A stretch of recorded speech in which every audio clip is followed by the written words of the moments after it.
Listen, it has been 3 years, Zach, since South by Southwest has been back in Austin, because this is one of those festivals where a lot of people don't realize that it's not just a film festival.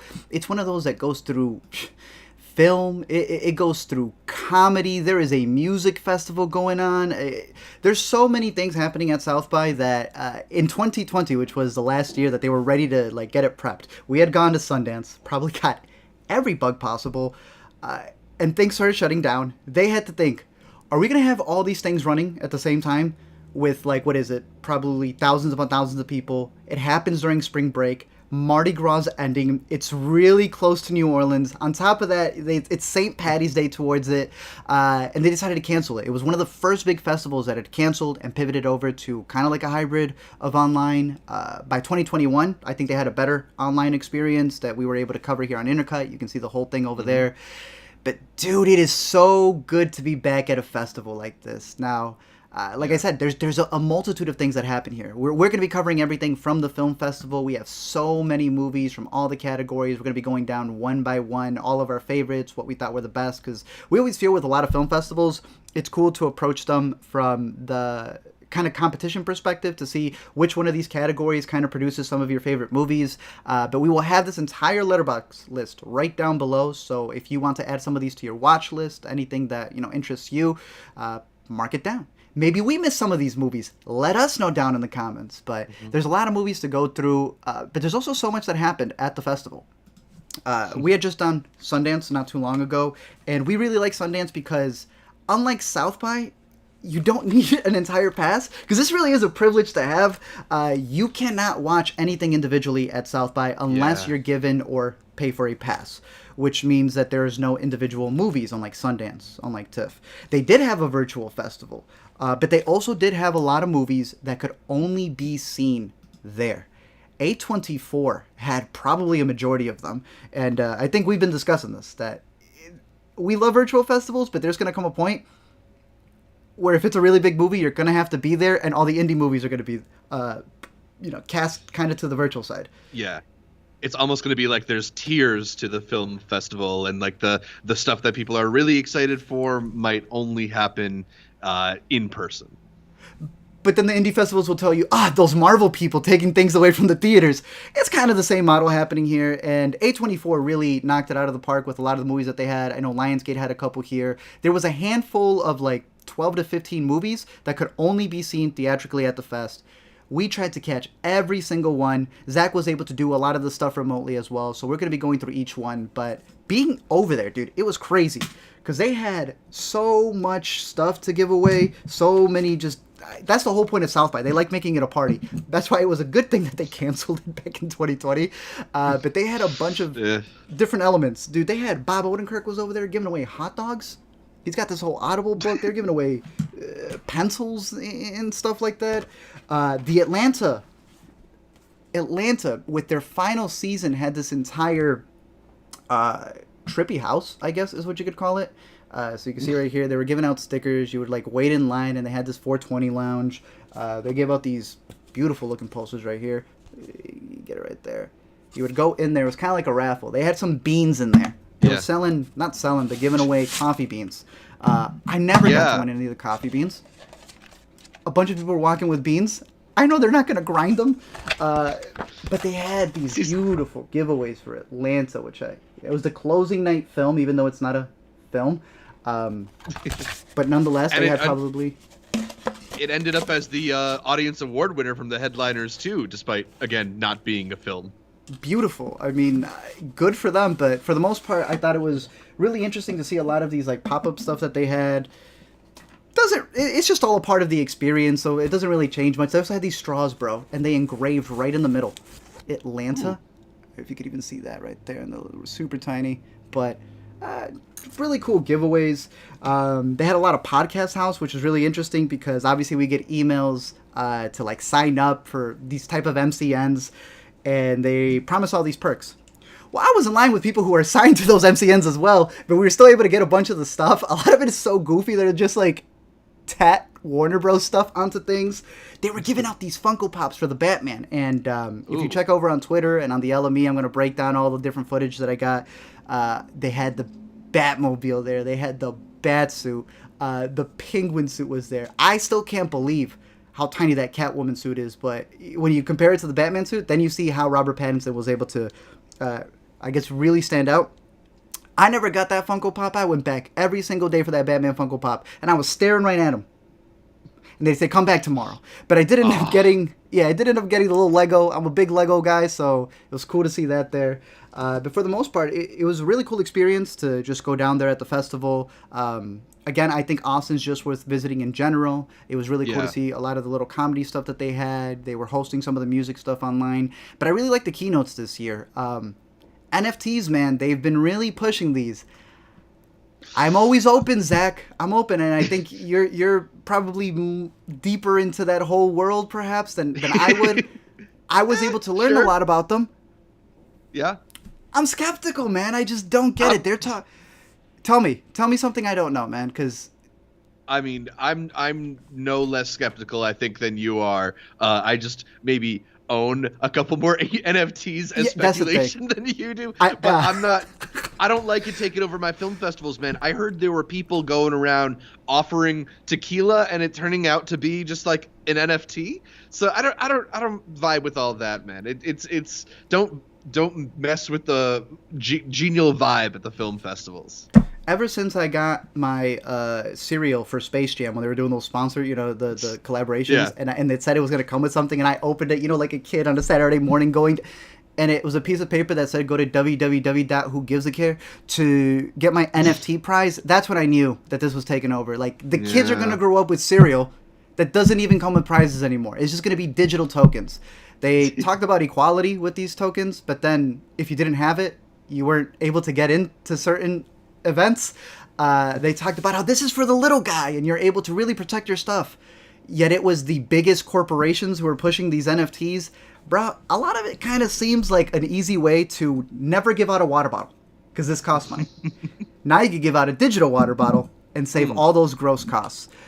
Yep. It's gross, bro. I don't know. It feels like the ultimate copyright system that they're making over there, but it was a big part of all of these things that they were pushing over there. Dolly even had a Dollyverse thing. I'll get to that when we talk about her movie, but if you are still interested in seeing a couple of the keynotes, it was really cool to see a lot of people talk, and I love the ability to be able to see them online. The most ironic ones were the NFT or metaverse ones, where you had to be there. You had to be there in person. A little weird to do that, but nonetheless, getting rid of all the stuff that we have there, let's dive into all of the movies, because it was a jam-packed schedule. A lot of people think that with things being virtual, it's not going to be the same, and people aren't going to want to go to theaters. I loved it. Zach, I'm not saying it was better than Sundance. But we had a little... It was warmer than Sundance. It was warmer than Sundance. But it was such a cool experience to go and see something in a theater, have the Q&As there, go back and be able to either catch a movie again or be able to catch something else that wouldn't fit in the schedule. And look, I saw some of these movies online.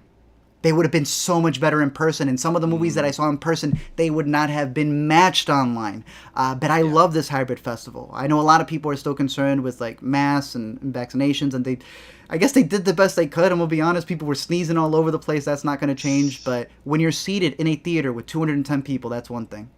When you're seated in a theater that's 1,100 people, I don't know how much a mask can do.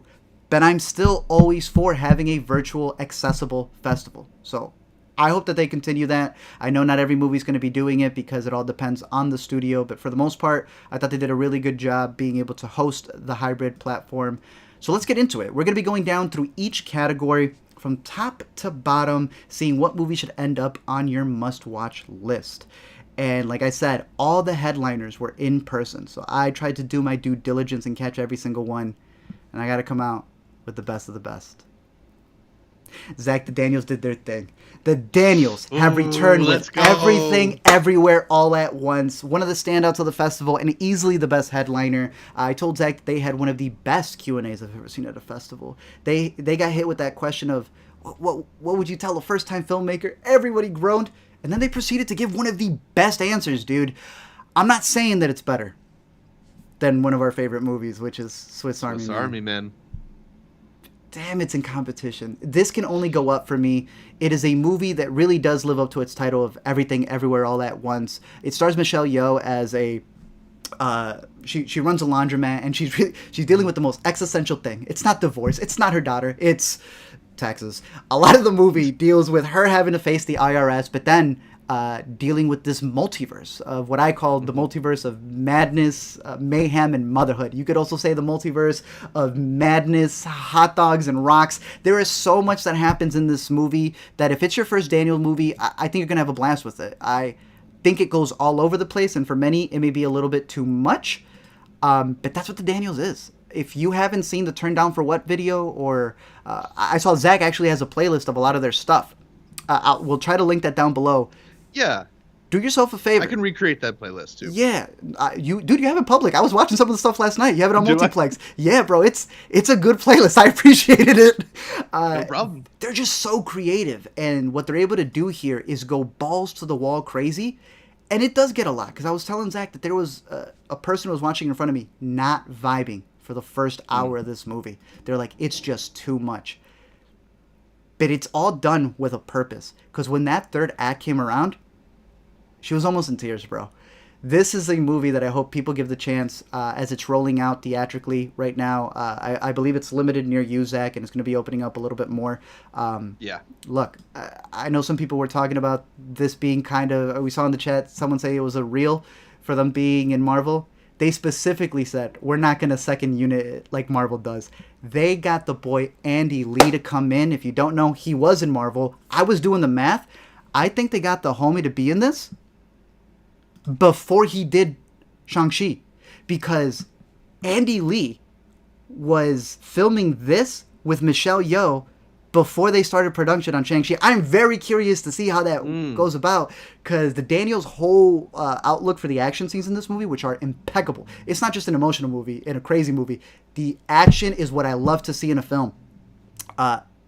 Andy Lee's the new Eco, man. This man brings it. Oh, wow. I've been contemplating that. You know how big that is to me. If you don't know, watch the Raid movies. Yeah. This man is bringing in that energy from all these movies that you see right here. They scoped him out of YouTube. He does a lot of stuff on YouTube. They literally just Googled him. They reached out to him. They got him on a plane, met with him. He kills it in this movie. Everything about this movie, I think, is great. I think, again, it may be a little bit too much for people at certain points, but it's all for a purpose. It's a movie that doesn't take itself too seriously, yet is probably about some of the most serious subject matter possible, just like Swiss Army Man was. Zach, I think you watch this tomorrow. I cannot wait to hear your reaction to this. Oh, man.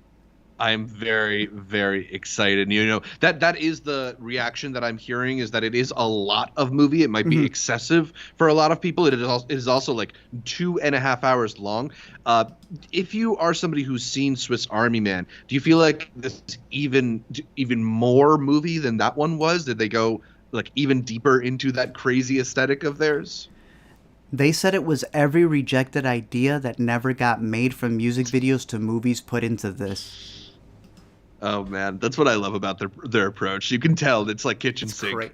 It's crazy. So do yourself a favor. Scope out this movie. Give it a chance. Know that it's a little bit different. You're not going in trying a lager. You're going in getting an IPA full of flavor, full of everything else. So Everything Everywhere All at Once, my top of the headliners. Coming in very close, though, at number 2.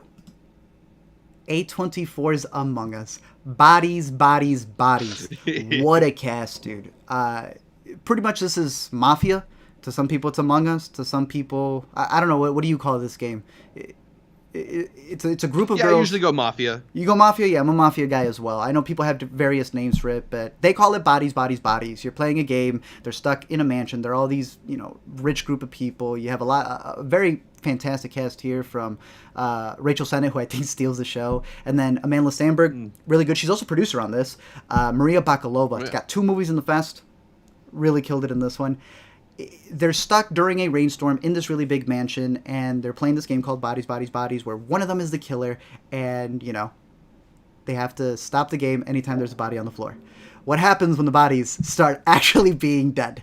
They say this is going to be released in summer. I hope this becomes a hit for people. The only negative thing I've heard is people who don't like the Gen Z-ness a bit. I think that's a weird critique.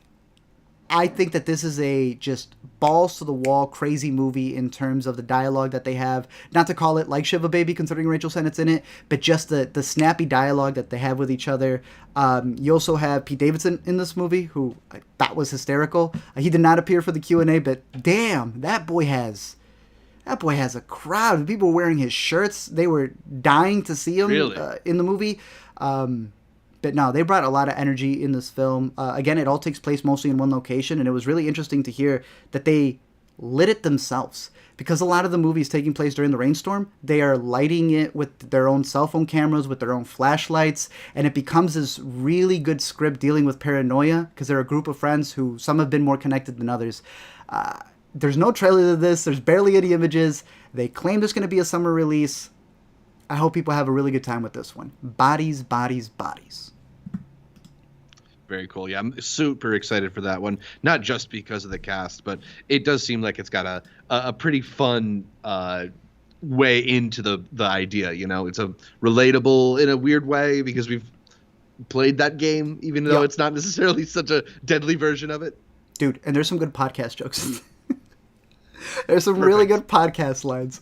I've always had my favorite podcast line was when someone asks somebody for a question and they respond too long, and I can't remember what movie it was, and they go, "Sheesh, I didn't ask for a podcast." That may have been topped in this movie. But yeah, bodies, bodies, bodies. Keep it on your radar. One that's about to come out. Coming in my number 3 from the headliners, The Unbearable Weight of Massive Talent. The most Nick Cage movie. Which is freaking fantastic until you realize every Nick Cage movie has kind of already been the most Nick Cage movie. So this is just the Nick Cage movie, Zach, that's letting you know that we're doing the Nick Cage thing, which is cool. But there is a part of this where honestly, the worst part about it is technically the direction. Pedro Pascal himself is a huge Nicolas Cage fan. And the whole premise of the movie is that Nick Cage wants to retire, but Pedro, who's a super fan and may be involved in some international, political stuff, ends up bringing him in. And besides trying to solve this crime that's happening, is trying to get Nicolas Cage to unretire because he's got to realize that his talents, his unbearable weight of massive talent, isn't just for him. It's meant for the world. There are a lot of deleted scenes in this movie. I know people are going to love this movie. The more you know his filmography, the more this movie's going to hit.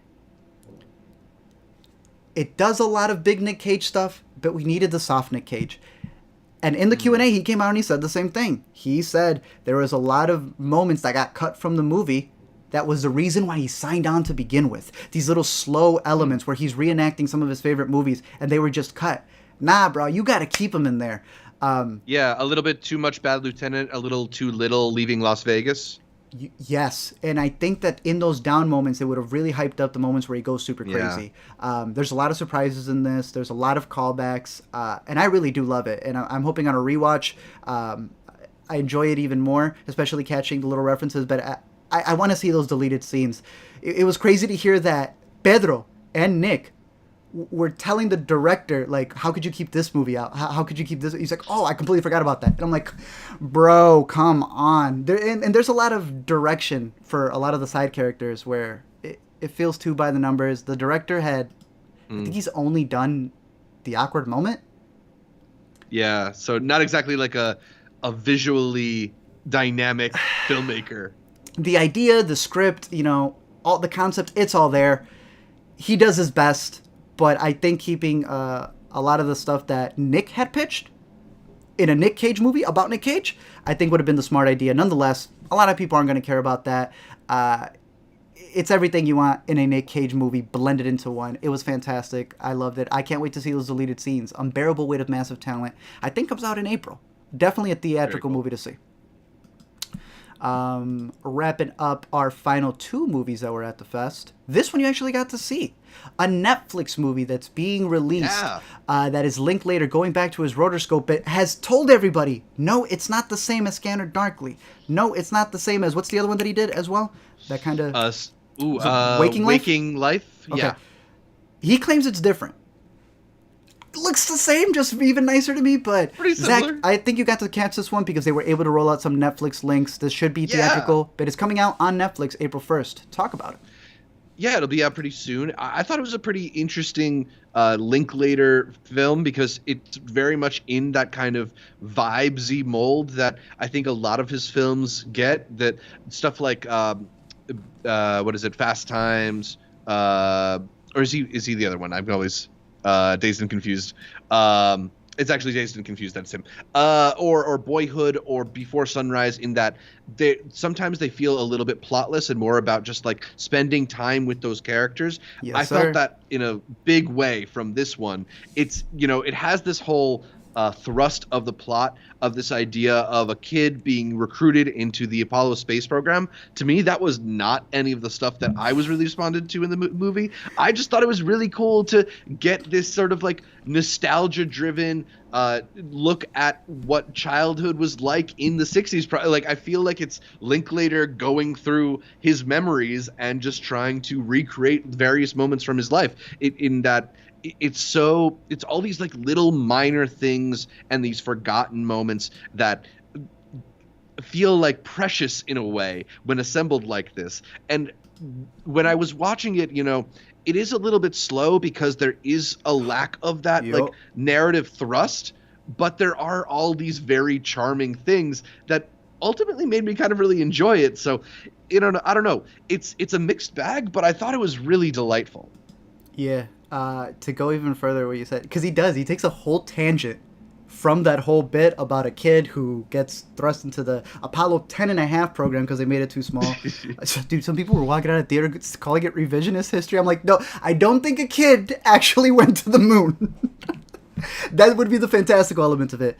Yeah. Now, when talking about how deep they went into it, they claimed that because the whole family's watching this big pivotal moment of the rocket launch, anytime they switched the channel, they painstakingly went back and made sure that was the exact thing playing on the television at that exact time. Yeah. See, that's the thing that's pretty cool about some of those rotoscoping moments is that they're not just rotoscoping like the fictional history. They're rotoscoping some real history, like those Apollo launches, like the famous JFK speech at Rice. I thought when they did stuff like that, or when they rotoscoped actual movies, I thought that was really cool. And not to mention, he goes through all of his favorite shows, all of his favorite foods, all his favorite everything. This is a movie that takes its time. You have to understand that. So it may not be for a lot of people who don't like those, like you said, you're just hanging out with the family, you're just living in this time period. But if you live during this time period, damn, is this going to be a nostalgia trip. It really deals with memory. A lot of it, there's this really cool concept of like how you remember the past, which I thought was really cool. Yeah. But even if you weren't a part of this time, there are some scenes that hit. There's a scene with the dad dealing with a gas station. I'll just leave it there. I found myself doing that at gas stations now. It's going to be on Netflix, so I think you recommend it just as much as I do. Absolutely, yeah. And I think another thing that's really cool about it is because it is sort of this childhood-driven movie, even though I don't think it's necessarily a kid's movie. I don't think kids would have the patience for something like this. But one thing I appreciated about how it was constructed, the narration almost felt like it was written by a child, right? Like it was meandering and kind of plotless and not really almost like listing the things that he cared about rather than the things you might be interested in the story. Exactly. And that's kind of what is good about this movie. That's cool. It is done by an older version of the kid, though, which is the only reason where I was like, he's technically an adult. Yeah. But I was surprised to see it was Jack Black, who, one of my favorite Linklaters is School of Rock. People forget that he made a masterpiece with that movie. He's actually the voice, and I just did not connect it at all. I did not think it was him. I don't know if you caught it right away. I kept wondering. I caught it right away. I don't know really? Why. Wow. Yeah. I mean, I like Jack Black a lot. So yeah, so it was really cool to see him there. But yeah, put this one on your radar. Comes out on Netflix, I believe, right at the beginning of April. So check April that 1st, one out. You're gonna be watching this one tonight. Wrapping up my final movie. I'm not including Atlanta. I did not get to see that one because that was a closing film. So shout out to Atlanta. It's out Zach tomorrow. was telling me it's out tomorrow. And dude, you said that Atlanta's wrapping this year. What the heck? I know. I'm not ready for it. Okay, shout out Atlanta. We love Atlanta.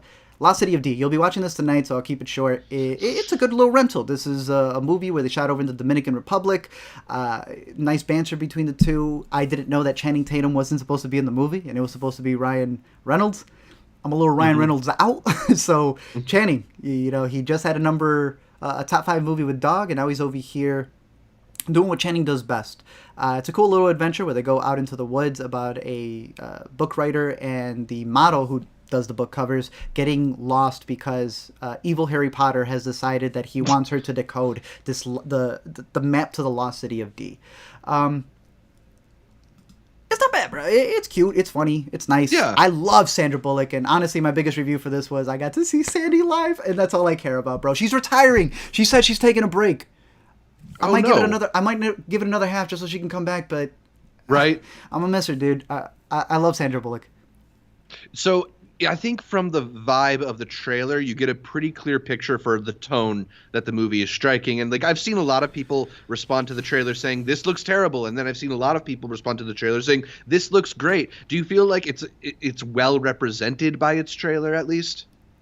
Yes, because it's the whole movie. There is a cameo that should have remained secret, and it's not. You can see it right there in the cast. You see it in the trailer, and they show you, like, everything. And that's another part that may have taken away a lot from me, because it's like, oh, wow, I didn't get those surprises. So that's kind of sad to see.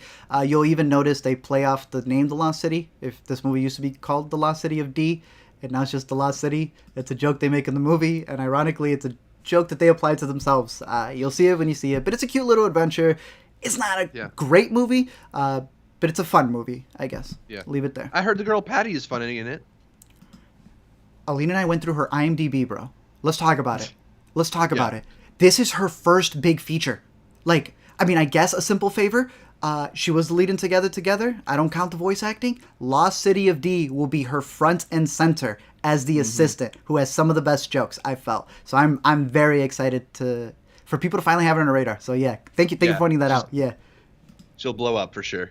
So, again, those were all of our picks for these top that you see right there, also including Atlanta, Everywhere, All at Once, one of my favorite headliners, Bodies, Bodies, Bodies. Again, this whole list is down there. If any stood out to you, definitely put them on your radar. As we move over to the narrative feature competition, this had 8 movies in it. A lot of them were really interesting to see from first-time filmmakers. A lot of them had really good performances. Again, we're starting from top to bottom. This one won the acting. Damn, I wish I would have taken the big one as well. Nika. As you can see right here, not even a poster for it yet. Let me try to bring up some stills for y'all. This, still nothing. This is a movie that deals with a young poet from Russia. It's a Russian film in where she got thrust into the spotlight. Everybody was giving her all of this attention and then just disappears. And you're covering her back in the early 90s as she's kind of trying to deal with continuing to be a poet. Maybe she wants to do acting, but then at the same time, there's a lot of trauma in her past because her mom also went through the same thing. I freaking loved this movie. She won an award for her acting in this, rightfully so. I can't wait for you to catch this one. I'll say no more than put this one on your radar. Hopefully this gets a nice release, even if it's digital, because,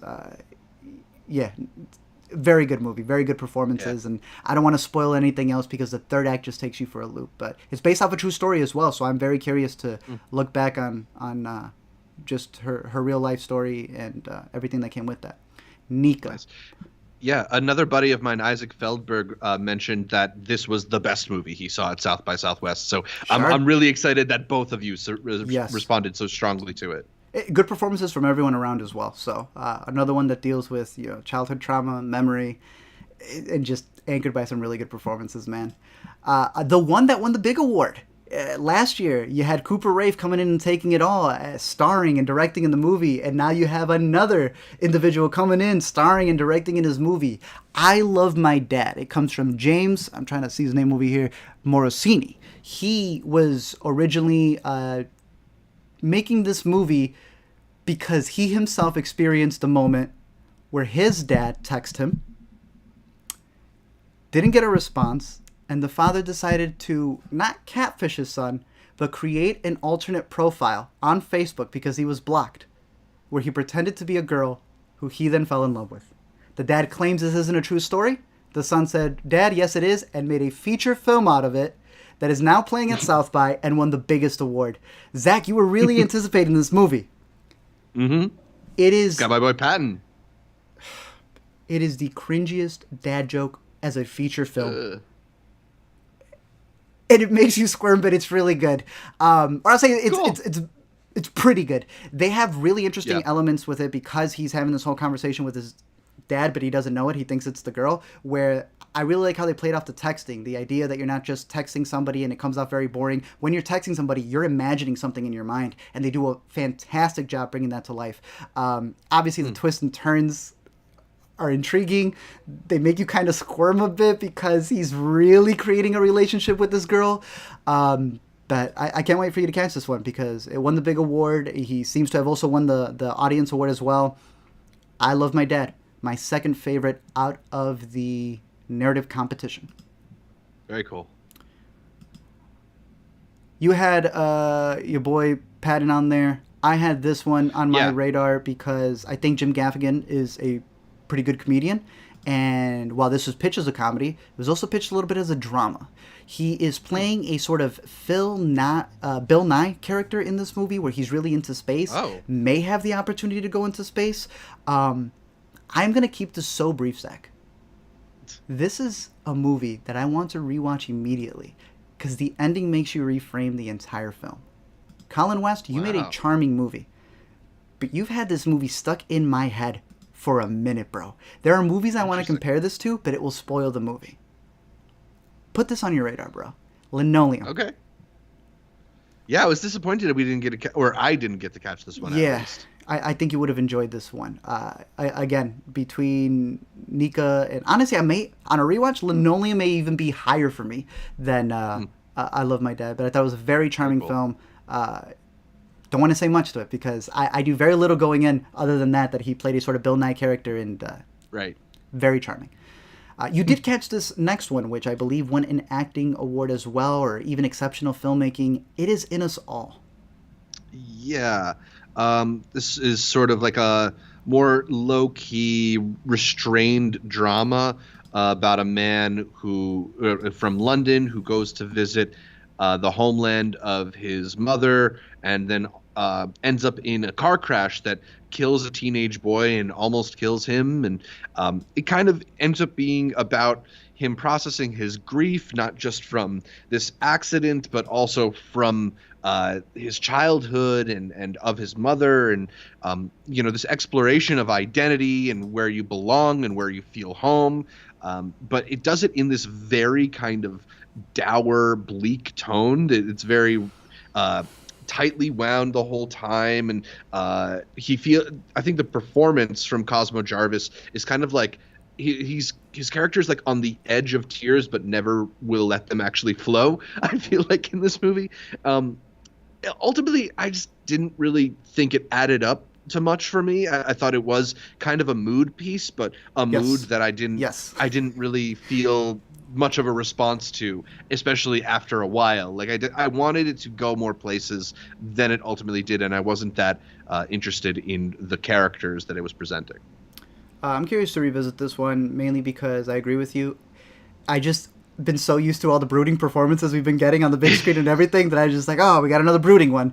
But yeah, I see you there. It's one that I felt the story isn't so much having you be in his place as much as it is having you be in his mindset, which a lot of these movies end up doing. But if you're curious in that one, It Is In Us All. I was able to pick up some awards at the fest. Dude, this was a movie right here. This last one to wrapping up the list that we had over here for the narrative. A lot of people are driving with this. Bro, it is a movie done all in one take. Meant to be looked in one take. It's like a girls' night out adventure. They're Nazis, though. This is a group of, I guess, white supremacists. They call themselves the Aryan group. There's a lot of filmmaking techniques that are very interesting in here. I don't mind movies going out of the box. I don't care if I don't agree with the characters or not. It was a little too much for me, man. And I know that may be something you're not supposed to say about a movie like this, but I did not get it. It is made by I believe a mixed filmmaker, an Asian filmmaker, and her whole point was to kind of put you in the place of people who live in America and have these group meetings. Not for me, man. I don't know, but a lot of people are liking it. I'm never one to take away from people who are jiving with it. Sure. It was aggravating, which I guess is what she wanted, but I did not want to sit through it. And I am one who respects long takes. But if you're just doing a long take and I can't see what's happening, then maybe cut. Yeah. Soft and quiet. I saw that this was programmed back to back with Emergency, which some people thought was an interesting programming decision, we'll say, on South by Southwest's part. Hey, some people like it. I'll revisit it when I can. Just not for me is all I'll say. That's all I could throw into it. A couple of the other ones, just to put them on your radar, we did not get links for these, but seriously read about a Dolly impersonator. There was also this thriller, I'm assuming, A Lot of Nothing, where one suburban family, a couple of suburban families are scoping out one specific house, and then Slashback, which is supposed to be this film where I guess a group of girls are dealing with aliens. But in dealing with aliens, they have to use all their movie knowledge to kind of figure out how to handle them. So those would be all of the wrap-ups for the narrative competition. Definitely put Linoleum, cool. I Love My Dad, and what a performance from Nika, dude. What a performance. Moving on to the Midnighters. We have a lot of their horror stuff because it is a big comedy festival, but hey, Texas is also really good with their horrors. We have a couple that played at Sundance to just give it a big shout out. I still think my favorite might be Watcher. I really enjoyed this movie. We talked more at South by. If you liked It Follows, follow this one when it comes out in theaters because it's got Micah. But yeah, we talked about this in our weekend must watch. Zach, X. Yeah, I think I'd take X over Watcher in the Midnighters category because this was a pretty dastardly film from Ty West, and I do think there is sort of there is a feeling that maybe he didn't get as nasty as he could have with this movie. It doesn't it doesn't revel in the nudity or in the blood. It That's good. Comes at them very carefully and patient. Exactly. I think he's doing it. This is a very finely crafted movie. He's a guy who knows how to build tension and play with your emotions. I found this to be perhaps the most affecting horror film I've seen this year. I thought it was really good. Stay for the credits. It seems that A24 is allowing him to build this even further. This was one of the ones you could only see there. But it has his release out. This is out in theaters. Give it a watch. I'm very curious to see where he builds it up. And it was so dope to see Kid Cudi, bro. I couldn't... Alina was telling me Kid Cudi's walking down. I was like, where is he? And then I smelled him before I saw him first. I was like, there's Cudi! He had these crazy boots that he had on, too. But I can't wait to make a full LB on this. I also recommend it. Watch it with a group. Yeah. Cudi just announced he's going to be doing his first feature. He's directing. Oh, we'll talk about that later. I did not know that. All right, let's do it. He also got a really good doc, his Man on the Moon doc that he has on Prime. Highly recommend that one as well. Yeah. He's been doing a lot of acting. One that maybe is better to watch at home. Zach, I want you to talk about more about this one because my experience for this was watching it, waiting in between movies on my phone, and considering that this is a found footage horror movie that is being live streamed to viewers who would be watching it on their phones or computers.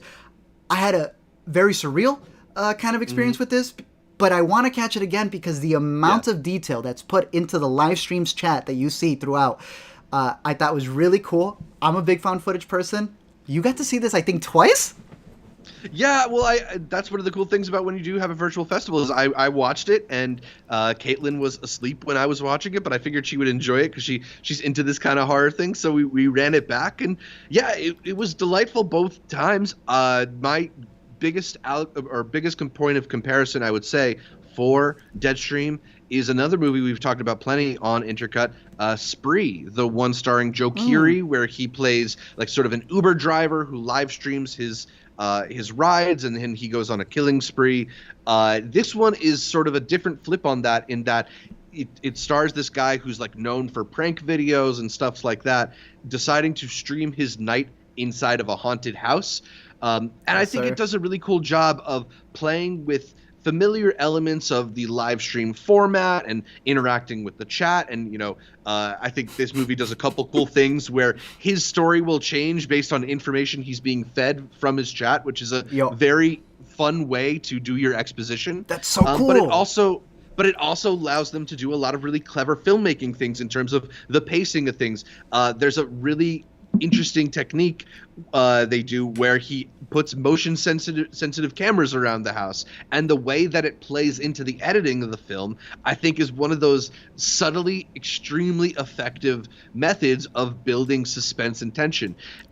I think maybe it gets a little bit too cute in terms of its self-acknowledgement of being kind of like an internet-driven movie. It doesn't need to hit every reference point on like what these are things that YouTubers will say, but I think it's still really fun and really effective. I felt genuinely like surprised at different moments of horror, and even the horror elements, the design of the monsters and stuff, felt pretty really cool. Unique. No, that was one of the best parts of it. Yeah, I appreciated that, because considering the way that it shot, they could have skimped on it, and they did it. It seems like there was a lot of detail in there, and that's why I want to see it again in a bigger screen. Say ghosts, not monsters. Yeah.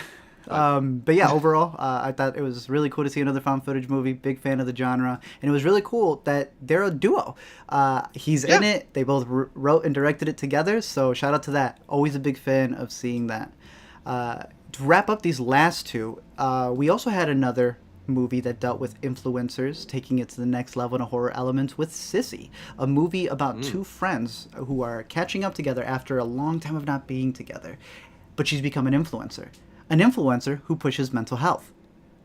Mental health, but may not be verified, doesn't have a certificate, and there's a whole thing that happens as they have this kind of like getaway with her nickname being Sissy, but reuniting with her friend because she's black, her friend's white, she's now getting married, and she's staying with her whole group of friends, and it becomes this kind of really crazy night. I thought it was a pretty entertaining movie to watch. It gets pretty bloody. It gets pretty gory. This would have been really cool to see in a theater, because when we were catching it at our hotel, the Wi-Fi needed to be a little bit better. So that's another thing just to note there when it comes to virtual festivals.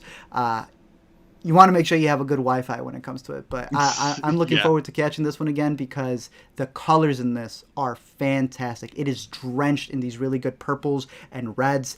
And like we were just talking with the other one, it really takes that social media angle of like, what's your responsibility as an influencer, as someone who's trying to push these things. But then at the same time, when you're running a business, how crazy do you go into that side of it? Another one that deals with childhood trauma and memory. A theme you're going to be seeing throughout a lot of this, a lot of these picks. To wrap up, I'm sorry, we got a bad movie here, Zach. I'm sorry. The Cellar is so bad. It's kind of good. Zach, when you watch this movie, they try to scare you with numbers. Numbers, Zach. There is a scene, because we caught this online. We had to replay it because we could not believe what they were doing. We're talking like, remember? Are we talking like 14 or are we talking like 35? I don't know what that means. We're talking like 23. What numbers? I don't want to spoil it, because I guess that kind of gets into the idea. There's a review that I don't want to scroll down that made me laugh so much about what it's kind of getting at. I'll keep it vague for this. I don't like to belittle movies, but I'm trying to pitch it the best way possible.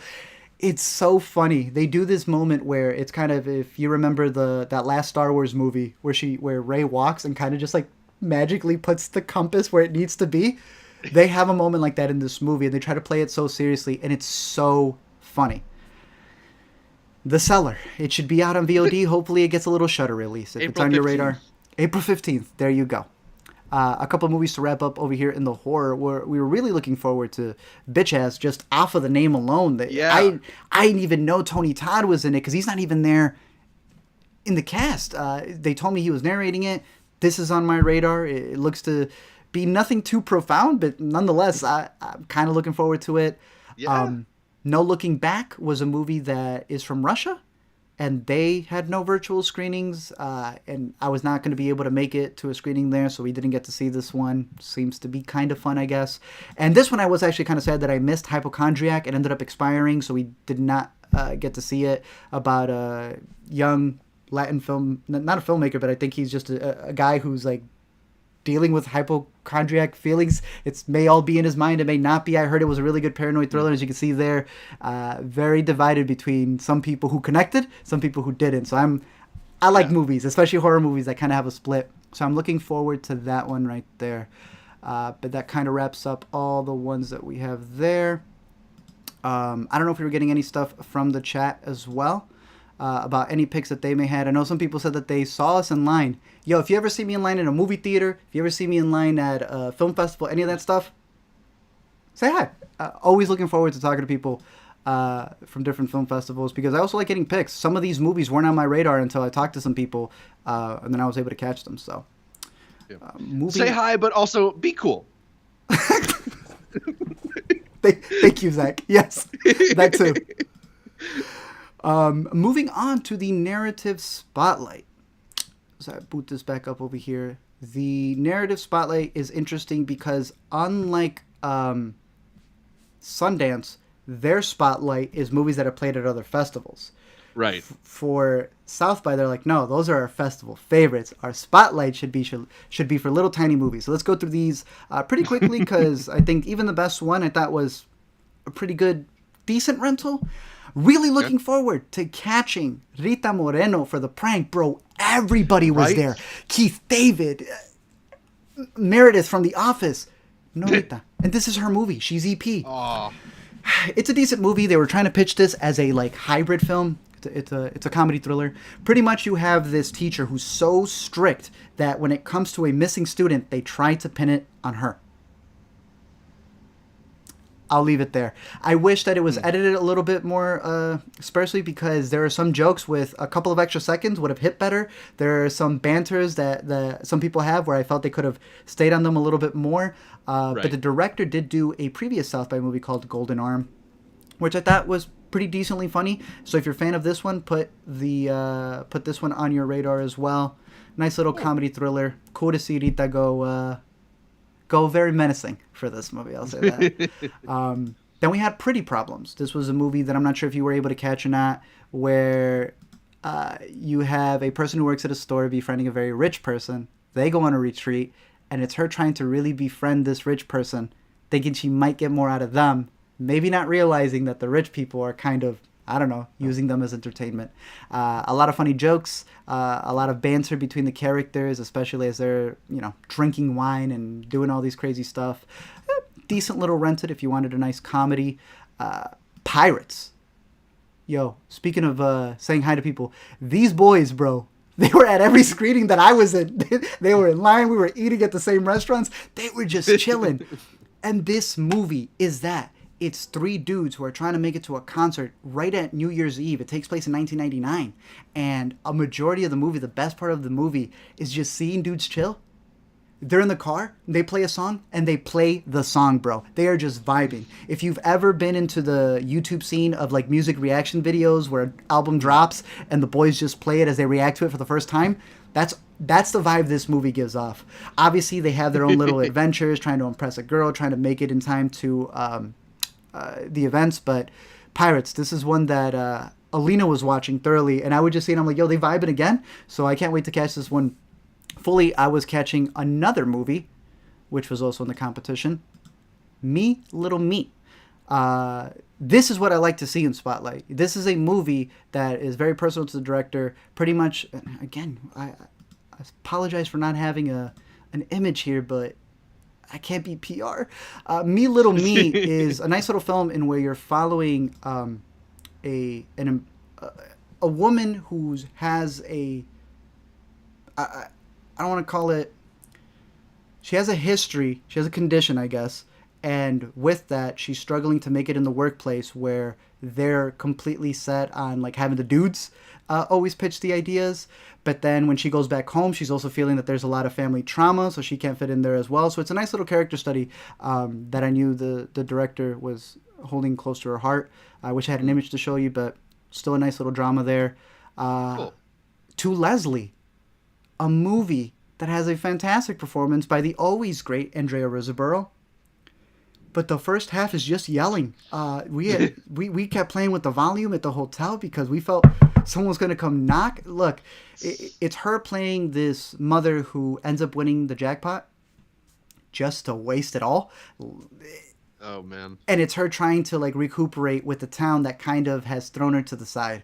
Always a great performance by her. The second half of the movie, when Mark Maron comes in and tries to like help her out, completely changes it into a separate movie as opposed to the first half where she's trying to get back together with her son. Really good performance from her.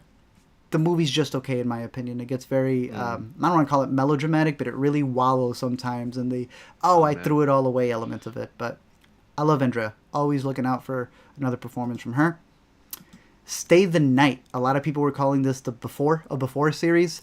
It reminds me a lot of one of the Sundance flicks that we saw as well. Bit more of I'm trying to think of the director. The guy who did Easy, kind of like just chilling, like a Joe Swanberg type point of view with this movie. Yeah, you pretty much have two people who end up meeting each other and end up spending a little bit of time together.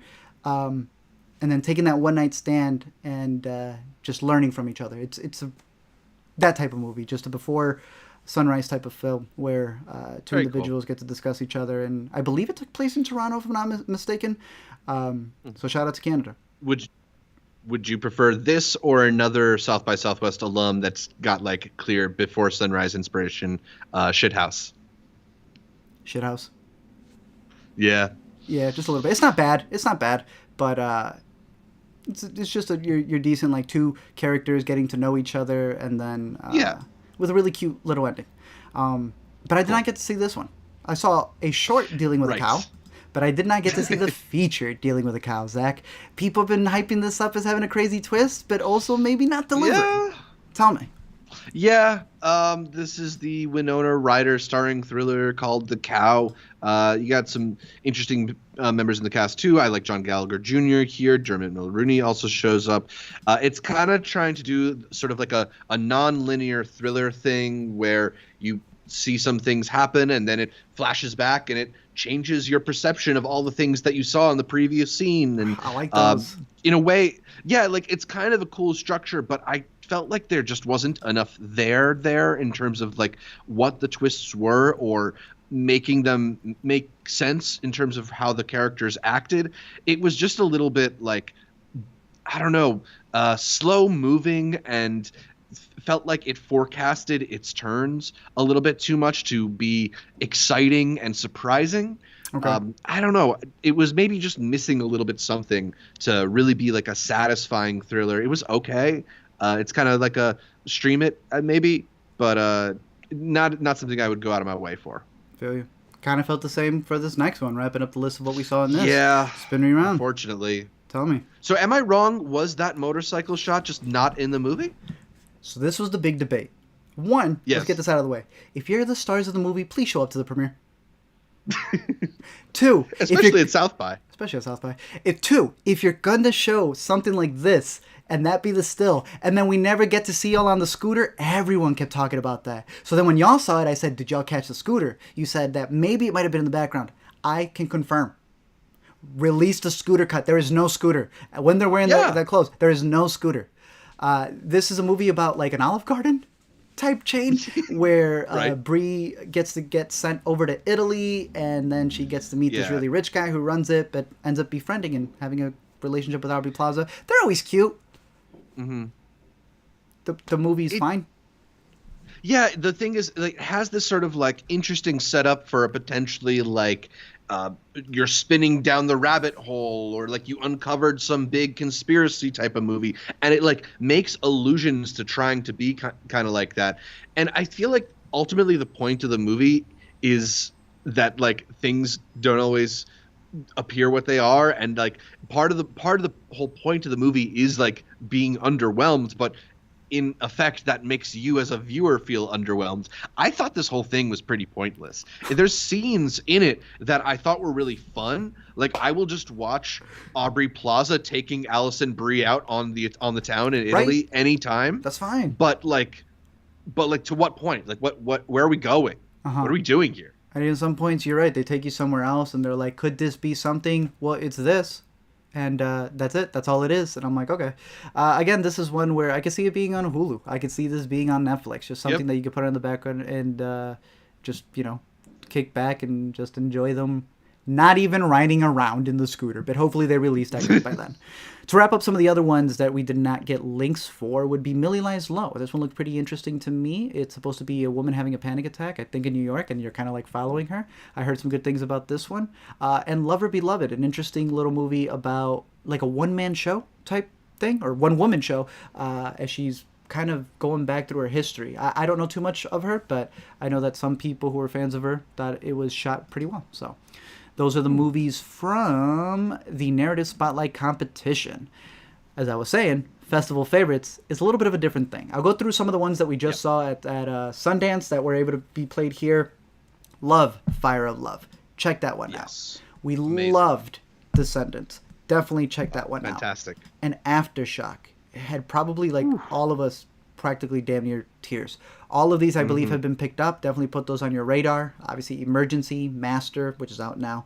We're also playing there. But we got to catch 2 new ones from here that also played at other festivals. I'll start really quickly with this one. 32 Sounds played at Sundance. This is a very interesting movie because what it is they ask you right from the start, put headphones on, and they're taking you through the experience of sound. Really cool movie. So if you're interested in the invention of sound and what sound does to people and where we can take sound and what sound represents to people even in the afterlife, put it on your radar and get some really good headphones. But I told Zach I had this movie at the bottom of my list. It did not intrigue me at all. I didn't see the point of it. Catch it, and I go, Zach, you need to catch this immediately. He did, and I think we both love this the same. A documentary called The Art of Making It. Absolutely. Yeah, a really interesting documentary that takes a look at the modern world of fine art. And it does it in a pretty compelling way by both giving you a bit of an overview and a bit of an explainer in terms of how the world is built, what are the obstacles that prevent certain things from rising to the top, but then also takes its time to profile different individuals within the art community and show you their personal stories and how perhaps the paths that have been blocked for them are depriving us as people who are interested in art of really powerful, meaningful art, right? And I think it's a really cool look at all the different ways in which the fine art world might not be serving us the best fine art being made right now, and why that is too. I'm sure there are people who maybe know this world better who will be like, oh, they're not saying this or that. But as someone who's not necessarily a frequent museum or exhibit goer or can name you my favorite modern painters, this was a fascinating journey into that world. And it's the kind of movie that if you're just a fan of art in general, fine art or not, I think there are things that you'll take away from it in terms of how you think about art. I agree with you. Just, it talks not just about the business and the politics, but I love a movie that's not scared to show you the making of the art. And that one dude who talked about how they were kind of belittling him to a degree because they thought what he was doing was so profound. They were almost kind of scared of it. And being able to see his process, this man right here, I want to go see his exhibitions, man. The way that he described having to just redo the entire wall to showcase what he had, so ahead of its time. And yeah, it's one of those movies that lets you know sometimes someone has an idea, but the big ups, they're mad they didn't get to it first. There's so much to this movie. I can't wait to rewatch this one. I'm hoping the link is still available for us because this is one that there's a lot in there. And I agree with you. I'm not too big into the art world, but I don't think business changes from place to place as much. And I think that that's still something that a lot of outlets still have to deal with. Some of the other ones that also played here was Boycott. This one also, I think we had as part of a link, but it expired. Looking at boycotts, documenting some activists. And then there was this movie. I was seated for it. I was this close to Jenny Slate. I told Zach. Had to leave to go see another movie. Marcel the Shell with Shoes On. For those of you who never caught this on YouTube, it's on the big screen now. A whole feature. Yeah. It's going to be playing in Chicago, so I will be getting a review for this very soon. But it's just so interesting to me that this opened at Tribeca. Was supposedly really good at South by. I can't wait to watch it. It's stop motion. For those of you who don't know, it started off as YouTube. Jenny Slate voices a snail, right? With shoes. And it's also with, I think her ex-husband is the guy who wrote and directed it. Mm-hmm. So, this is on my radar. If y'all have seen it, hype it up for me because I can't wait to catch it. You sure you didn't want to pull the YMS and just catch half of it? No, I wanted to catch the whole thing. I want to catch some of it at least, but it's playing at Chicago. I'll look forward to it. Documentary feature competition. We got 8 from here. One of the best documentaries I've seen, bro. Really? One of the best documentaries I've seen. Yeah, tell me about this one.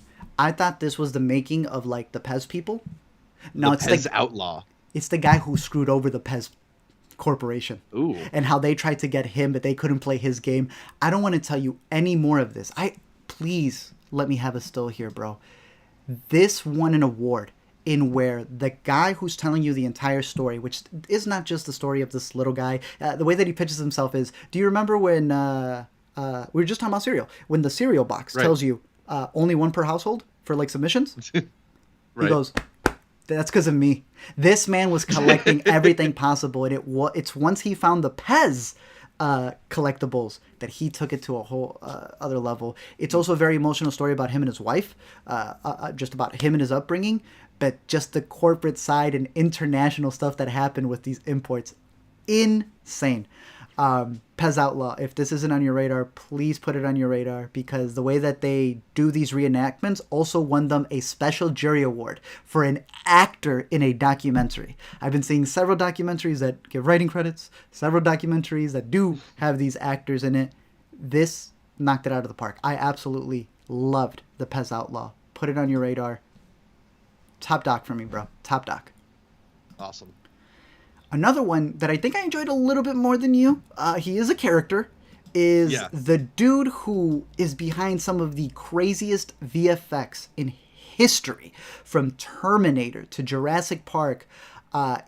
This is a movie where you realize that the dudes who go up to accept the awards, the reason they're rushing up there and the reason that they're hogging the mic is because they had nothing to do with it. There is an entire team. There's a bunch of innovators who actually came up, not just with the VFX elements, bro, with VFX. This is a dude who's also having to fight with people who want to keep things practically and don't want to think outside of the box. And there is that whole side of his personal story and the stuff that he goes through. There is the politics of the business. I just loved seeing the creative side of it, how they were taking these chances and animating water. I found all of that stuff fascinating. He is a character, though. He is someone who hates the establishment. We should say it's following Steve Spaz Williams. The documentary is called Spaz. Who did a lot of the digital dinosaur work on the first Jurassic Park movie. So, an incredible digital innovator. But that he also then began to sort of preach against the use of these digital animations in film. Right. Just makes him such an interesting character. It's fascinating. Because he was calling out, he didn't just guess mocap. He's guessing stuff that you and I have been talking about with that Jet Li stuff, where they're going to copy actors.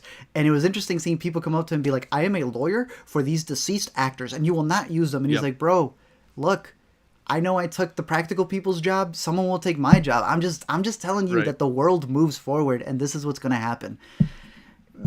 I found it very intriguing. My second favorite doc out of this competition right here. But one that you and I both really liked, and I think you liked maybe even more than I did.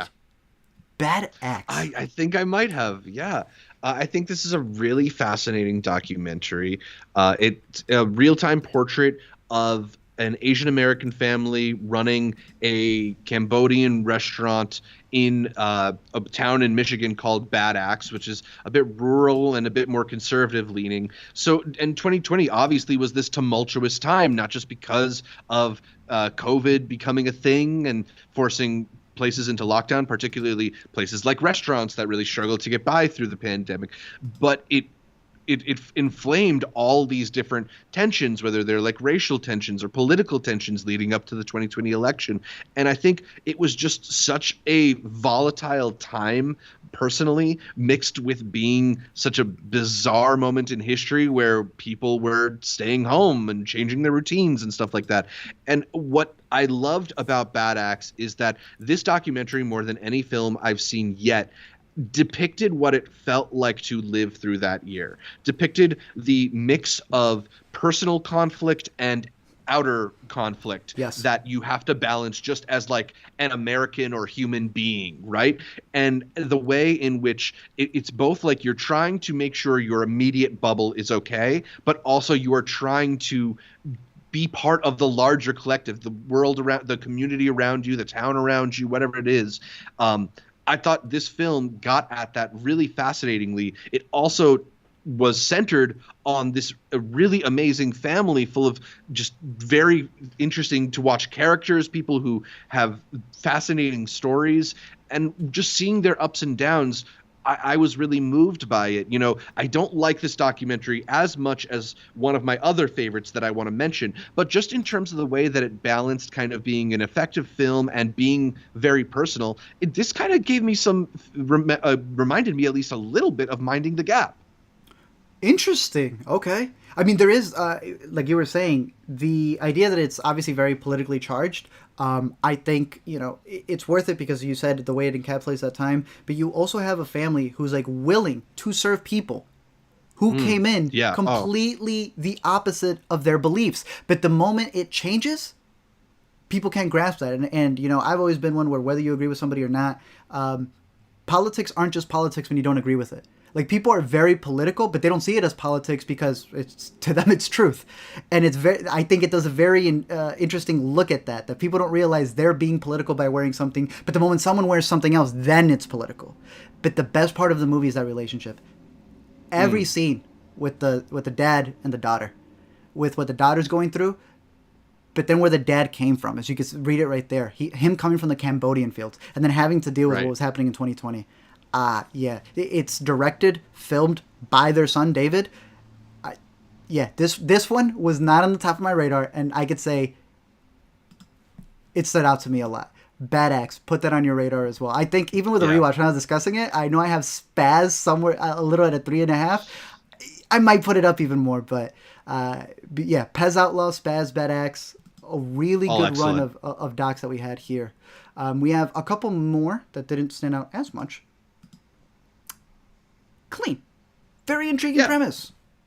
Very intriguing premise. I will say that whoever wrote this description does not seem to know what fly on the wall means, because there's many interviews in this documentary. Yeah. But, you know, that doesn't mean it's bad. That just means it's not fly on the wall. It's a really fascinating subject of this woman who runs this business that does these trauma cleanings. So they're going to bloody crime scenes, or they're going to houses where somebody was recently deceased and has left behind like a hoarding mess or something like that. And they're helping the various families or whatever get the houses back to, you know, livable shape or working shape. Yeah. Just imagining how much trauma they're taking away from people who would otherwise be burdened to clean up those things themselves. So the way in which the film talks about some of those situations is really fascinating. It also then becomes a bit of a portrait of this woman who founded the cleaning company. Mm-hmm. And I think in its trying to have it both ways, I think it almost is a little bit of a disservice to both, right? We don't get the full story of either. Yeah, and it is one of those, and there's various elements of this where they try to pull the but you didn't know who I was before type things. There's where you're trying to cover something, but in trying to cover something, it almost feels like you're doing it as a twist. I don't know. I think it'd be interesting to look back at a lot of these movies that have labels and to see how they were handled 10 years down the line. But it's still a very fascinating look. I mean, it's a very interesting premise to see, you know, a group of people who are dealing with the cleanup crew of these disastrous events. So Clean. Put it on your radar if you're interested in it. And the last one from this group that I was able to catch was Mama Bears. This is a movie that was really riding on right now the laws that are passing over in Texas, but they were not giving out screening links, so a really good job sending out the message there. But it is about the mamas who have LGBTQ kids, family members, whatever it is, and doing their best against the church. A church that doesn't want to accept them, but that they don't want to leave because it's everything they know. There is one story here from a black woman who really gives her perspective of what she was going through being older and having relationships and then going to Bible study with that same woman while hiding it from everyone. Her story, absolutely fantastic. The rest of it, sometimes you're like frustrated with like, just leave them. There's a certain point where they're just not going to accept you and you can create something new out of that. Right. But yeah, it's a very intimate portrayal of these mama bears. And look, I'm always a sucker. I'm a mama's boy. I'm always a sucker for a mom looking out for their child. To wrap up some of the other ones in this bit, we had the doc It's Quieter in the Twilight. It's about space, but I love how they say it's about the unremarkable people in the office space who are doing stuff. They had people giving out stickers to go see this movie. I had it on my radar, but they didn't have people responding to the emails, so we did not get to see that. Master of Light is one that I had booked up. It expired on me. That sucks because this won the big award. This is a movie about a painter who, after a decade in prison, comes out. And the way he paints the people around him, his family members, his community, makes him reflect on everything leading up to the point where he was at. It won the big award. I think it may have picked up an audience one. If y'all are watching or anybody saw it, hype it up for me. Also send a link if y'all can. Master of Light.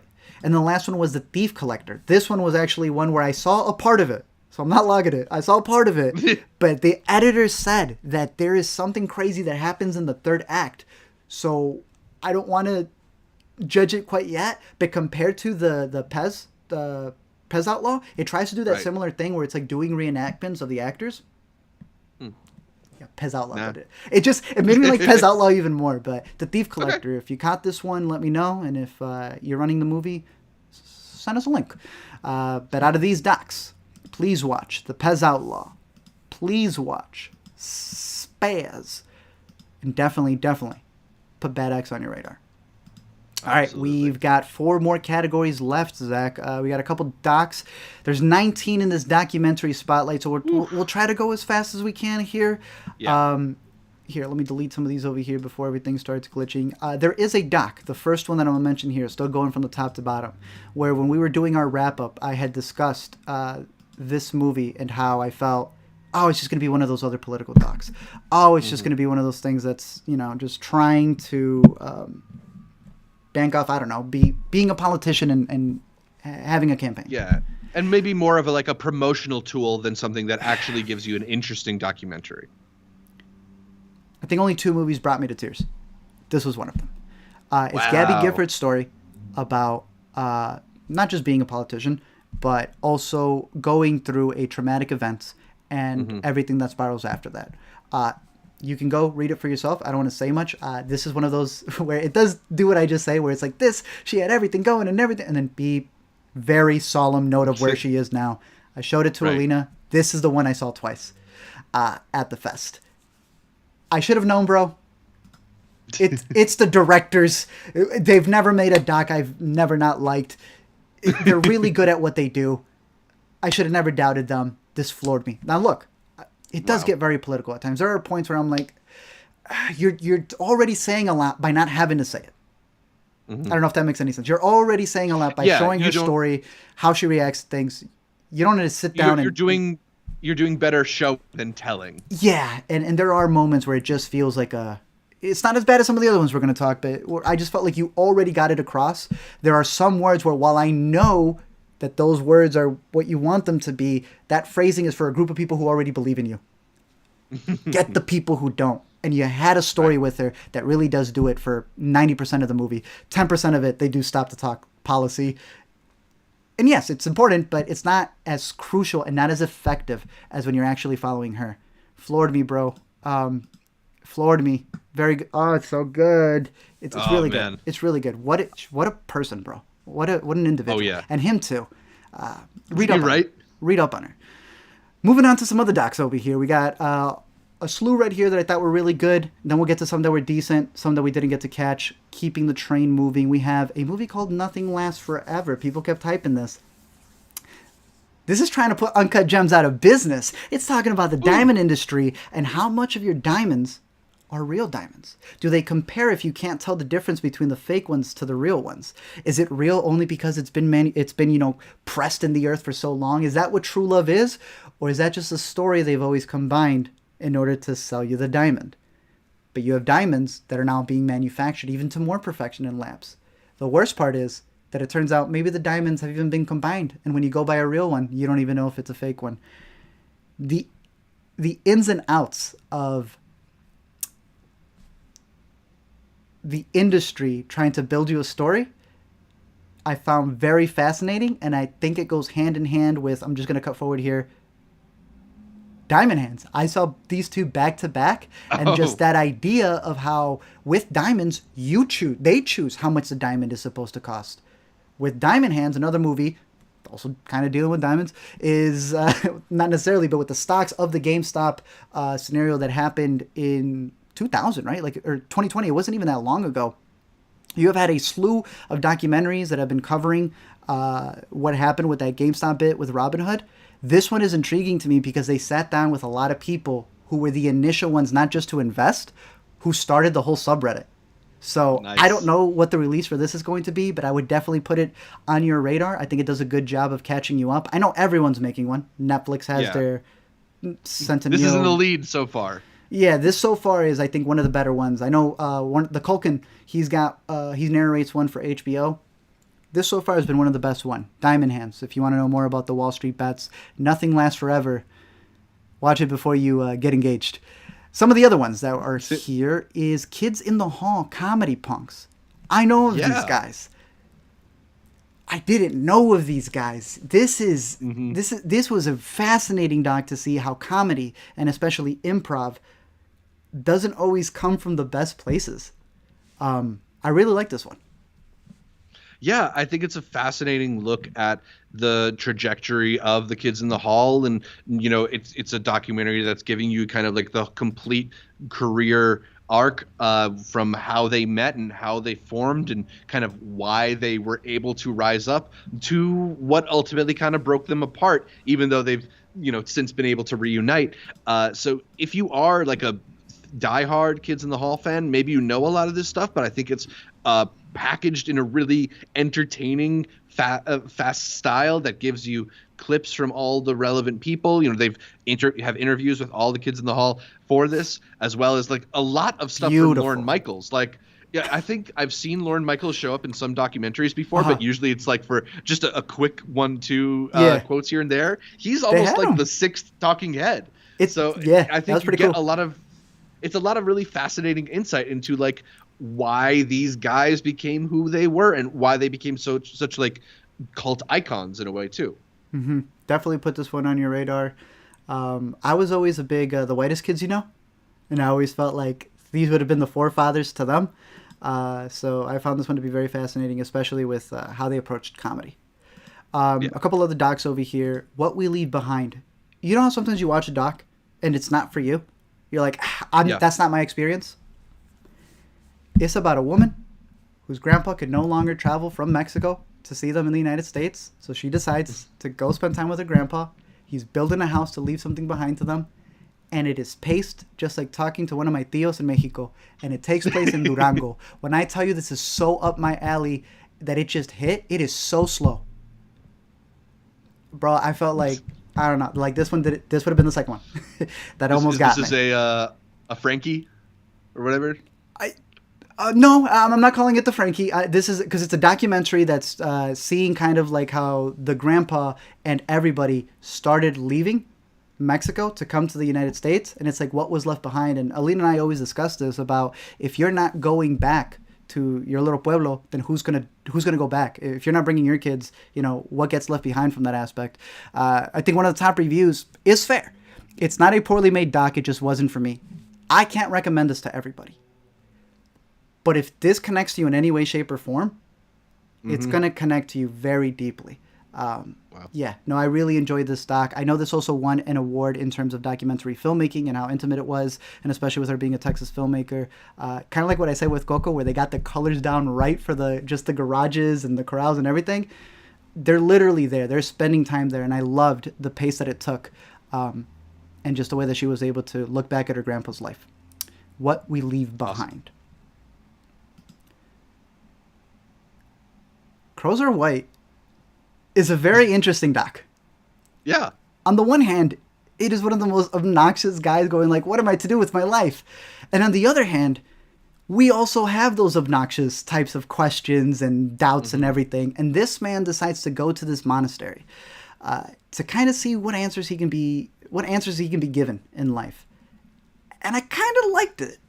Yeah, there's a part of me that sees what he's doing and is like, okay, you're struggling to make your own documentary, so you're inserting yourself into it a little bit to give yourself that narrative arc. And the funny thing is the people in his life actually call him out on this in the documentary, which maybe excuses it a little bit. But I think the comparison he's drawing is fascinating enough, and the stuff that he's including from his own life is fascinating enough that I found this to be a really compelling story of not just these monks who he's choosing to try and learn life lessons from, but this guy who is struggling to admit to certain things that will allow him to move forward in his own life.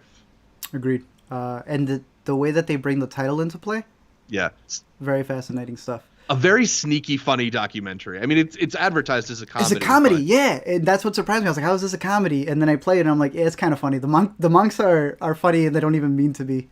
Wrapping up what I would consider one of the top half of this category, Shouting Down Midnight. Very interesting doc about that literally all takes place about the filibuster. Women's rights, all taking place in this hall where she is reading every woman's letter about this law that was being passed. So it's not a filibuster where they're just reading random books or just talking. It's a very deep movie in terms of like how you're able to bring every woman's perspective to this issue. Obviously very political doc, but nonetheless, after watching it, going back to this poster, I think the poster is fire. That's a dope poster, bro. Yeah. But again, just to wrap up before we do our little countdown of the last ones here, because there's so many, that Gabby Gifford doc, please put it on your radar. If you're buying diamonds, you got to watch Nothing Lasts Forever. If you're going to invest in stocks. Fan of comedy. Yeah. Oh, you're skipping to Diamond Hands. Oh, yeah. I was skipping to Diamond Hands just to go with the Nothing Lasts Forever, but you're right. If you're a fan of comedy and can see how dark it gets, I mean, Kids in the Hall really did that. If you have anybody, I think, not just in Mexico, but any grandparent who came from somewhere else, definitely see that. And obviously Shouting Down Midnight, which I just in there. I want to go really fast with these other ones because, again, there is a slew of them. But there was a Still Working 9 to 5. For those who don't know, Working 9 to 5 was a movie, a nice comedy that came from Jane Fonda.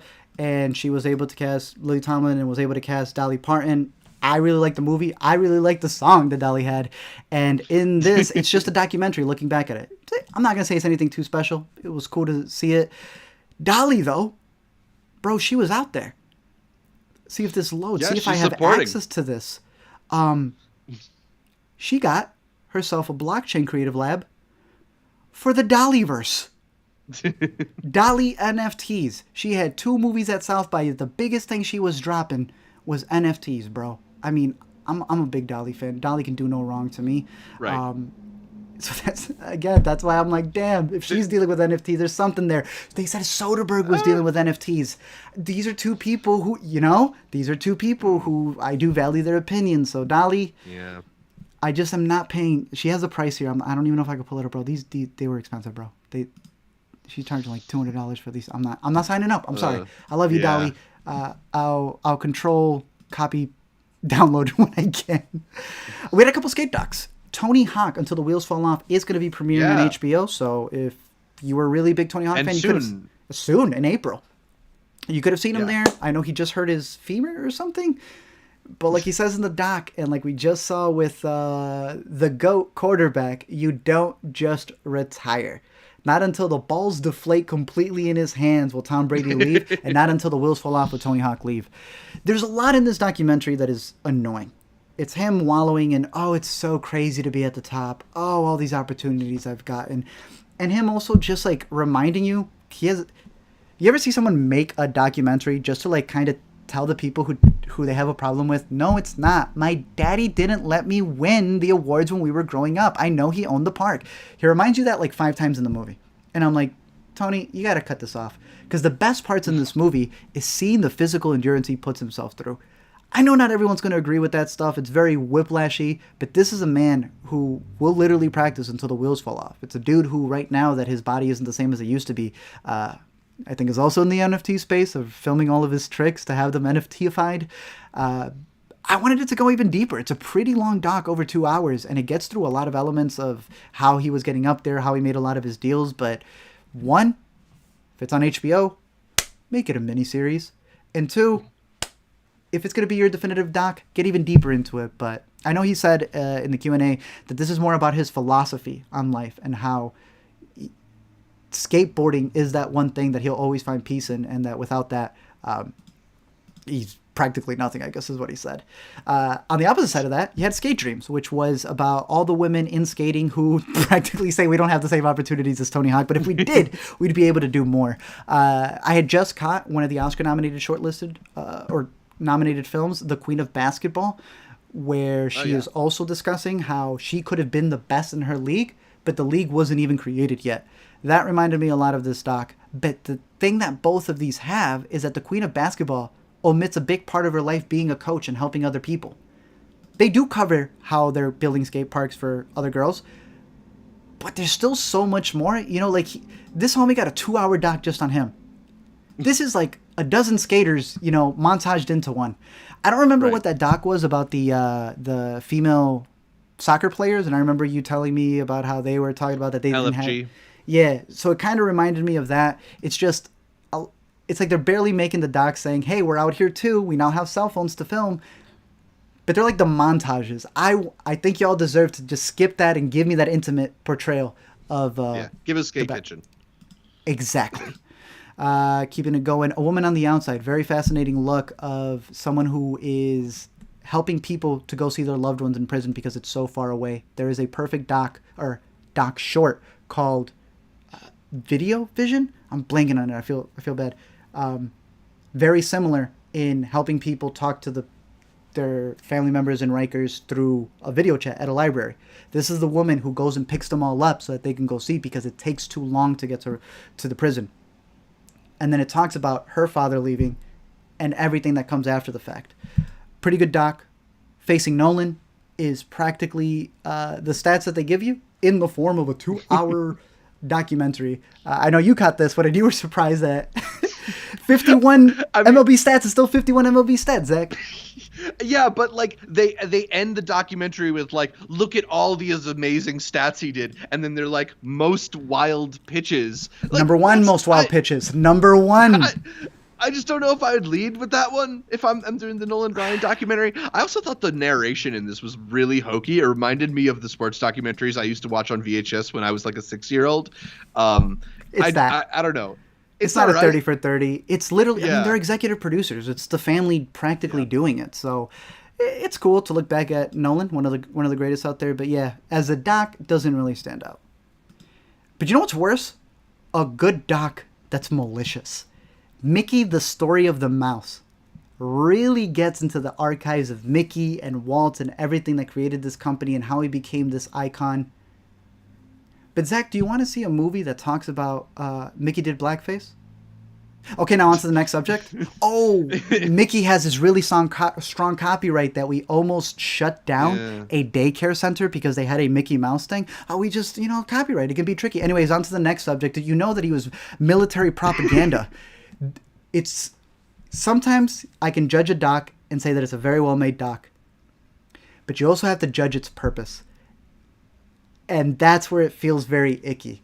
It's a really fascinating doc to look back at what Mickey has become as an icon, but it also felt like PR, obviously, for the mouse. Yeah. And it gets pretty gross.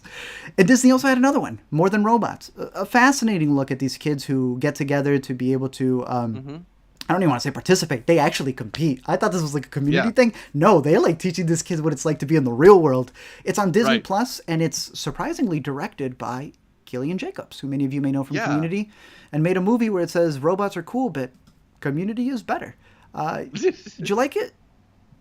I thought it was sweet. I didn't really feel like it was that nuanced in terms of its portrayal. Like it's kind of I think it would be a good documentary to show in like a science class for middle schoolers or something like that. Yeah, that's what Disney Plus is for a lot of these things with the National Geographic stuff. But I don't know, there was a point where it's like, and we are proud to sponsor this by Disney, our good friends at Disney and Star Wars. And I'm like, yo, half of this is an ad as well. So when you get to the students saying that their teacher had to give up their room so that they could have a place to practice, I'm like, no, y'all ain't funding a documentary and then still not helping these kids with the resources they need. But it's still very interesting to see. I wanted to see more of the making of the robots. Yeah, same. That would have been cool. I think I think there are fascinating scenes. There's one scene where they're trying to demo their robot for a bunch of people and it's failing to shoot properly. And it's stuff like that where it's like, all right, that's cool. Yeah. Now the kids have to figure this out where it's at its most interesting. I guess go watch Spare Parts. That'll do it. Another Disney one that covered it. Another fascinating doc. Probably the best edited doc. It comes from Casey Neistat. The man knows how to keep your attention. It's so frustrating to see people who, if they never got, I guess, a lot of criticism in the past couple of years, would have been talking about their rise to fame. And this time try to excuse, it's because I had kids and whatever. It's so weird to see how they frame the doc, because it just feels like, again, another PR type of thing. They're trying to recoup their losses. But you're not really apologizing when you go, damn, I thought things were going to be bad and we're flooding the sponsorships. When there's no responsibility taken. It was a very weird doc for me, but one that I know people are going to gravitate towards because it's breaking down David Dobrik. Yeah, I mean, as somebody who wasn't as familiar with like the ups and downs in David Dobrik's career, like I did think it was pretty good at giving you the play-by-play. Really cool. I don't know if it did as well as I would have liked to in terms of like then going the next step further and being like, okay, then what? Okay, then why?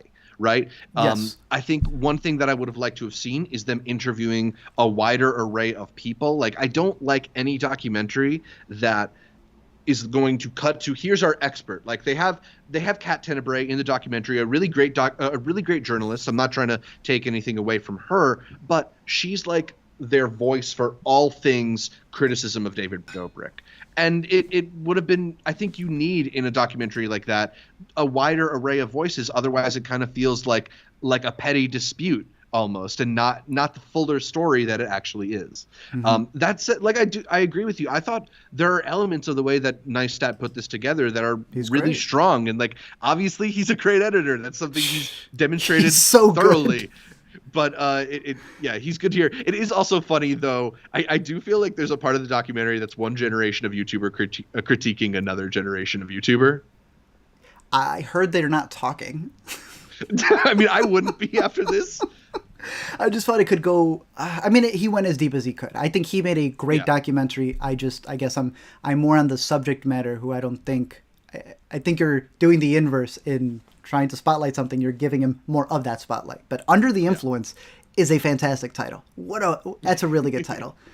Really quickly on some of these other ones, We Feed People. You know more about this guy. It was interesting to learn about him. Yeah, I mean, I just think that Jose Andres is a really interesting figure, and that their charity is a really fascinating charity, World Central Kitchen. Ron Howard obviously did this documentary, and I think Ron has I did not know it was him.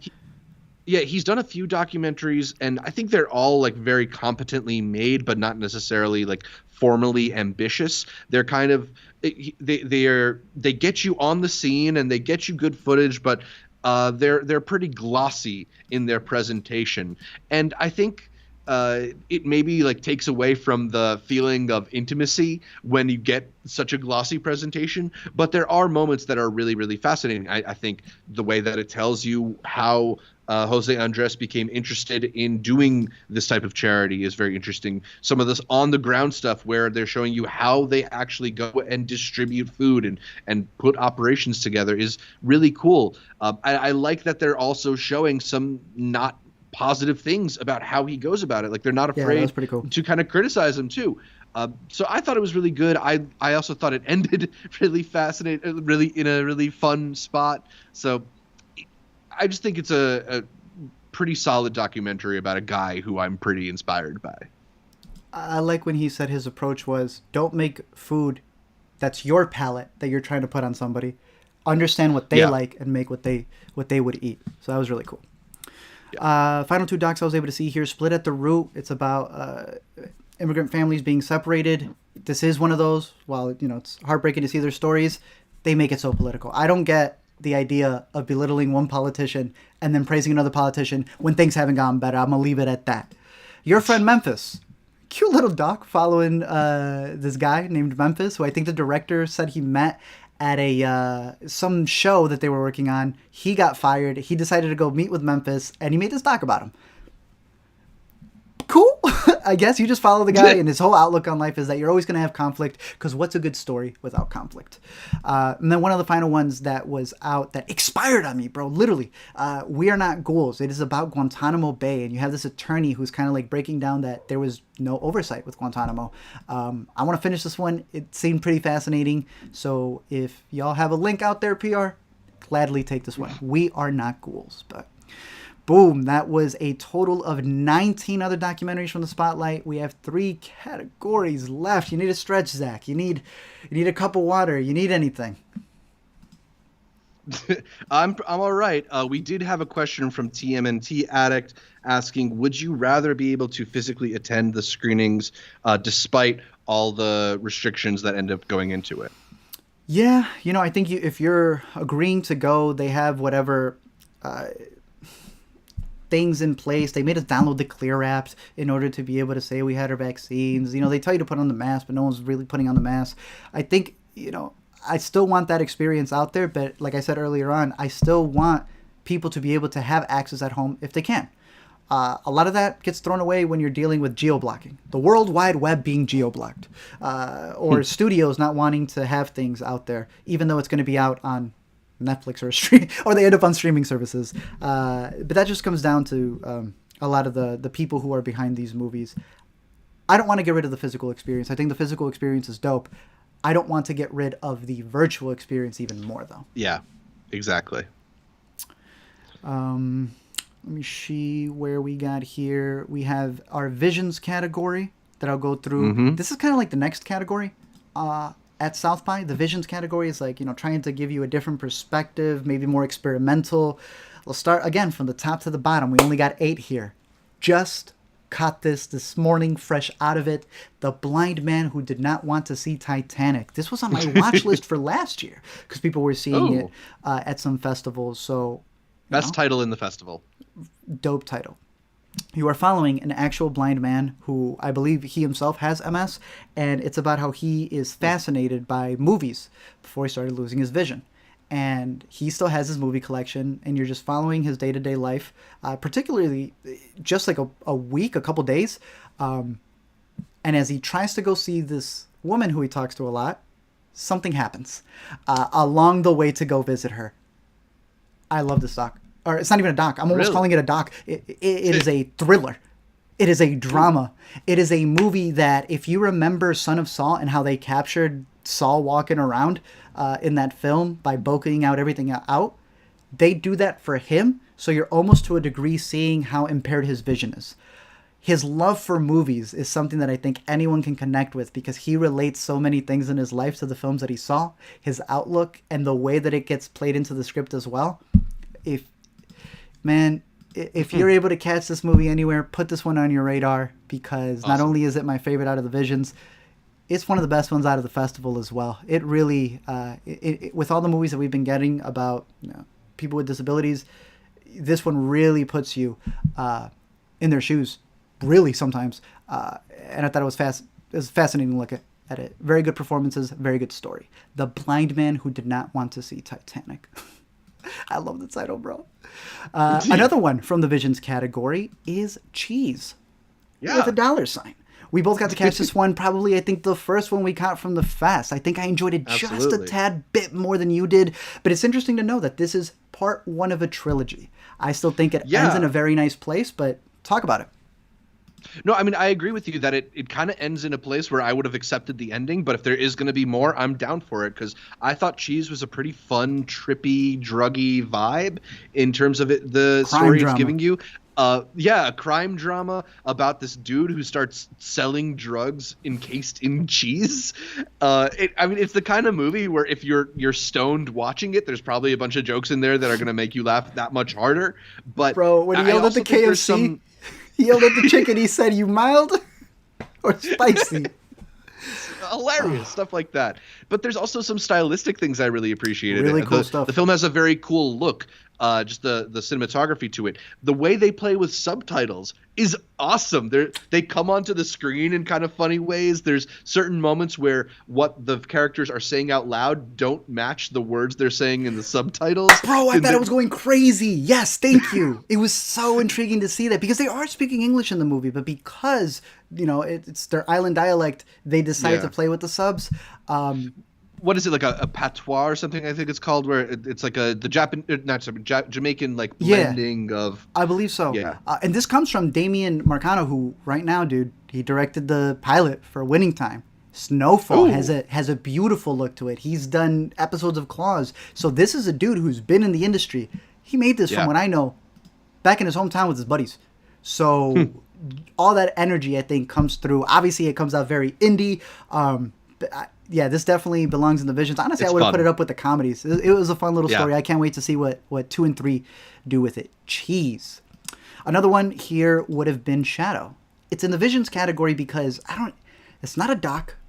It's kind of a dramatization. It's almost like a meeting that's happening with a group of neurodiverse, they consider themselves activists, who are yelling at the machines. Once machines take over, what will they deem people? Will they be smarter than people? What will they do with the people with disabilities? There's a discussion that's had about, if I'm speaking English, why am I subtitled? Which is crazy to go right off of the cheese thing as well. They're playing characters, but each one of the actors is almost like playing a version of themselves. They all have a different background to themselves, and they like bicker and fight with each other. The movie's only 56 minutes long, and it really is just seeing people who have these conditions actually discuss how they feel and how they interpret the world, how they feel machines are almost belittling them even more. And I like it. This is what I want to see more of when we're making movies where they could speak for themselves instead of making a movie that's speaking for them or using them as a crutch or coda. Sell by Date is another one that's out, and it's pitched as an unorthodox. It is a one-woman show where she is playing all of these characters, and in playing all of the characters, she's getting berated because she has a certain stance on sex work. It meanders at points when she's going back and forth between different people, but I like the different perspectives that she sits down with, because she's dramatizing her point of view as she plays different parts of her psyche, but then she sits down with actual sex workers or people who have gone through a lot of these issues, porn stars, people who work in the industry, people who have OnlyFans, strippers, people who have dealt with SA. I think it wraps up in a very interesting point of view that we did not know about her, that changes the entire perspective. But it's also a movie that has some surprising cameos. All I'll mention is that it's produced by Meryl Streep. So a lot of these movies, they don't play the Marvel thing, but you still almost need a name to it, You're not a part of IP, but Meryl Streep is kind of IP.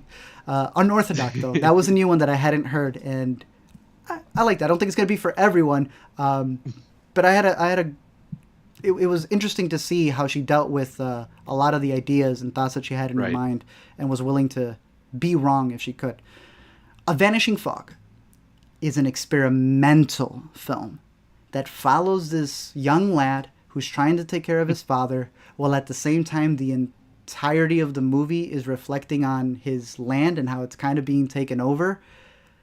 I don't know what happened in this movie, but there was some shots in this film that caught me off guard. It is a very slow movie. Again, it's an experimental movie. If that's not up your alley, definitely is not going to be for you. But I think it was probably the best shot movie at the festival. Vanishing Fog. If that's up your alley, then Self-Portrait would have been up your alley. Because Self-Portrait is another movie where the entirety of the film is done through surveillance. While I was watching this movie, I thought my internet was giving out. No, it turns out that's just how it was got. It wasn't for me, but I have heard that this director has done some other stuff where the way that she collages certain images or video is really profound. So maybe I need to give this one a rewatch, but didn't do too much for me other than to showcase that Ave Maria has been used 5 times in movies this year. So I don't know if the rights to Ave Maria have just been out into the public, but again, Vanishing Fog, very experimental, and Surveillance, Self-Portrait, very experimental as well. 2 movies to put on your radar if those 2 fascinate you.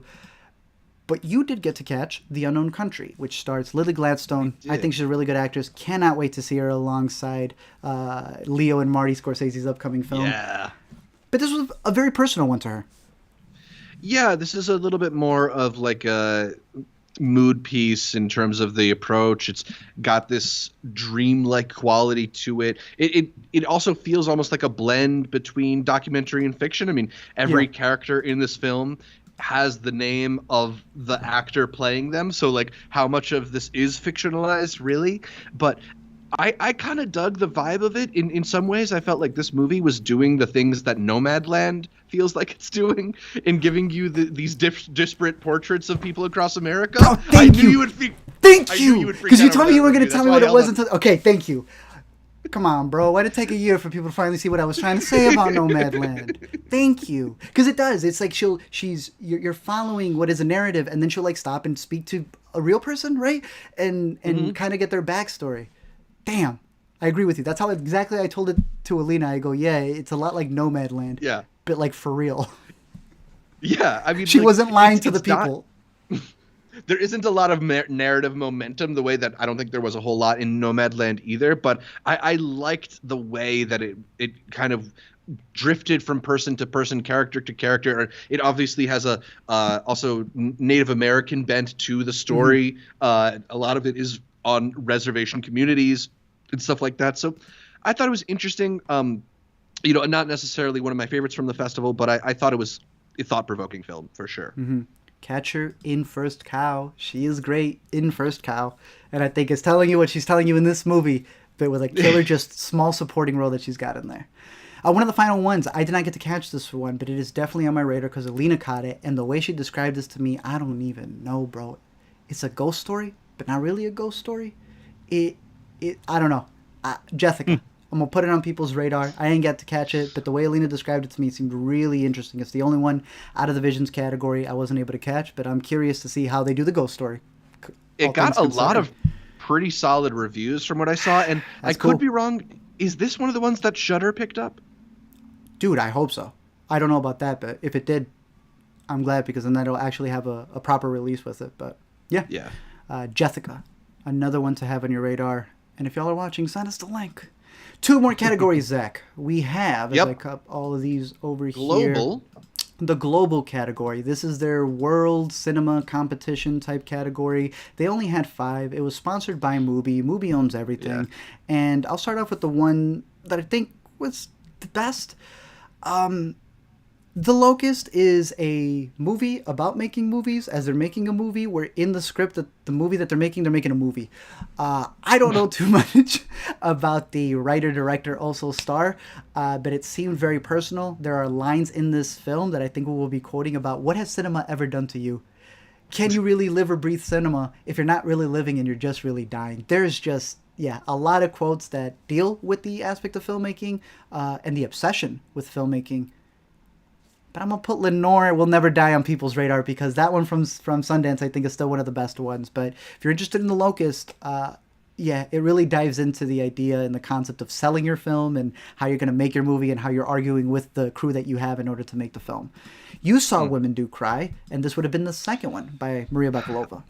Yeah, Maria Bakalova's in this one, and I did enjoy her performance in it. Unfortunately, I just didn't really respond to the film. It felt like the character motivations were a little bit all over the place, and I don't know. There's some interesting elements to the story. I like that it's giving you like a very clear time and place, but I just couldn't really connect with this one. And I think you told me that Alina also had a similar experience to I did. Yeah, she was breaking it down to me. She said it started really strong. That she was good in the movie, but that, it's kind of teetered off towards the end. So still have it on my radar. We'll see if Mubi ends up picking it up since they sponsored the category. But those were the 2 we were able to catch from there. There was another 3 we really wanted to catch without prescription. Dude, they decided to put so the fest is what, 10 days? They're like, how about on the 4 days while you also have to be there watching movies in person? We put all of the movies at the same time with only 24 hours to watch.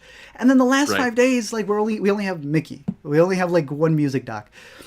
Without Prescription follows a woman who has OCD and how she ends up finding somebody else, how they connect. It's very intriguing to me. Didn't get to catch it, but hopefully we get to catch it soon. Public Toilet Africa did not have any virtual screenings. You needed to be there in person. As you can see there, I don't know too much about the movie, but I will still have it on my radar whenever it gets a proper release. But Alina was just watching this one. Raquel 1-1. I hope to catch this before I make the LME because I still have a link for this one. But the way that she pitched it to me was that this is a girl who's in the religion, in a church, and wonders, if we've interpreted the Bible in so many ways, why can't we interpret it again? And so she has her own verse. Raquel 1-1.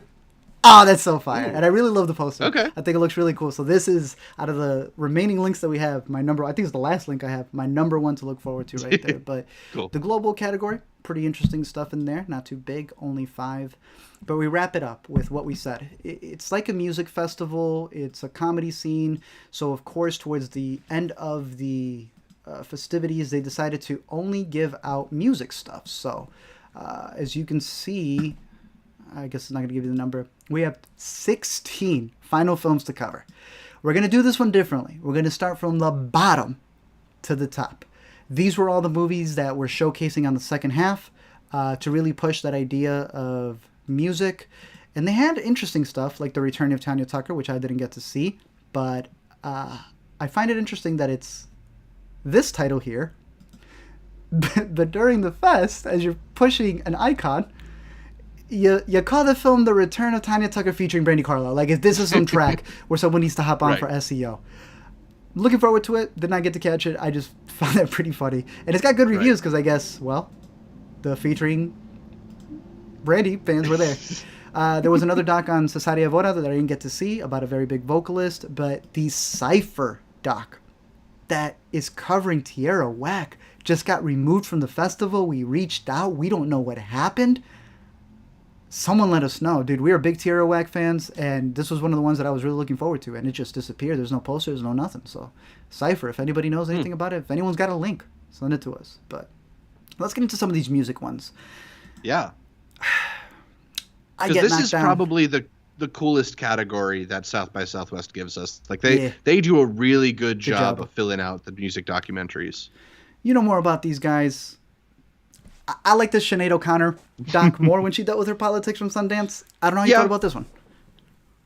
I mean, I thought it was an interesting documentary looking at how the band Chumbawamba has tried to balance their anarchist political views with their fame and some, power within the music industry. There's pretty cool elements to their story, like how when they licensed a song to be used by General Motors, they then turned around and used the money they got and donated it to a watchdog group that monitors General Motors. That's cool. So it's stuff like that that's very cool. There's also this kind of like self-questioning existential element running through the documentary that I don't know if it really added up to much. Like, I could have done with a little of it, not as much as they did. It's an interesting documentary, but not one of my favorites from this category for sure. And for those of you who don't know, I think most people know the song "I Get Knocked Down." And we probably just got copywritten. Dio was another documentary that I got to catch about the rock star, the dude who came up and took Ozzy's place in Black Sabbath. They even showcased, for those of you who are big Jack Black fans, with the Pick of Destiny, this is the dude who inspired him. Pretty interesting look at just his life and how he tried to change and make the band his own. Standard little doc, but I think if I knew nothing. I knew not too much about Dio. I asked my mom, I was like, you a Dio fan? I think she prefers Ozzy, but she's also like, very satanic man. Which he also covers as part of his shtick. But Dio, Dreamers Never Die, for those rock fans out there. The Cheryl doc I was really looking forward to until I found out. Thing's only 94 minutes. It's going to be on Showtime. It should have been a miniseries. I don't understand it. With an expansive career like Cheryl, it ends up doing kind of like what the Mickey doc does, where it's being honest and it's telling you the ups and downs. And she's very honest, and I respect that so much. But she's like, oh yeah, so like I was with Michael Jackson, and I don't know why he had those kids. Anyway, so I was with this other person, and he tried to do something to me. He was in Goodfellas. Yeah, we cleared that out. Like, I wanted time spent on these stories that she was telling. She's very introspective. She talks about her own relationships. She talks a little bit about the making of some of these songs. It's Cheryl, dude. She deserves a miniseries, not 94 minutes. Not a bad doc, but it's just way too rushed, in my opinion. I think I like this upcoming one more than you did, but In the Court of Crimson King breaks down King Crimson, who I think probably our crowd, I'm sure that they're big Crimson King fans, but our crowd would know them from the sample that Kanye West used in Power, where they say the 21st century line. Schizoid, yeah. I thought that was pretty fascinating. Yeah. I think you liked it a little bit less. No, I mean, I thought it was really interesting documentary because, like, the guy, I forget his name, who is, like, the band leader for King Crimson, just the unwaveringness to his vision and how committed he is to a certain level of quality of performance, and he is very strict about how he wants to perform and who he wants to perform alongside, but, like, are these the types of things that are necessary to achieve the level of, competence or expertise that he has done over the years? As just a profile of eccentricism in artistry, I thought it was fascinating. He says the line where he's still practicing, and the guy asks him why he's still practicing, and he dead looks the guy in the face and goes, "'Cause I think I'm getting better." There's a lot in this doc that I very much like. This was another one where it was only playing in theaters. So don't let the guy know that we didn't see it the way he wanted to, because the PR company was cool enough to send us a link. And because of that, I was able to catch it because it would not have worked in the schedule. I actually really like this doc. I like the way that he kind of like handled everything, and that at the end, people didn't like him. But then years later, they were in that band and they were seeing the audience members who would come in and say they were having a transcendental experience. And to look back and to be like, you're not giving those people that if you weren't, I guess, giving it your all. And I know that may be a little whiplash to some people. Maybe it's a little too much. But at the end of it, no one really questioned what he was doing. Hell, there was even that one dude who says that he was taking pictures after the 45-minute mark when they tell you not to in a concert. He got kicked out. He came back in. And he said he enjoyed the concert. He wasn't even mad. Yeah, I want to rewatch this one because, it was very expansive throughout all of their careers. And as a musician, I thought it was very interesting to see how they approached the craft.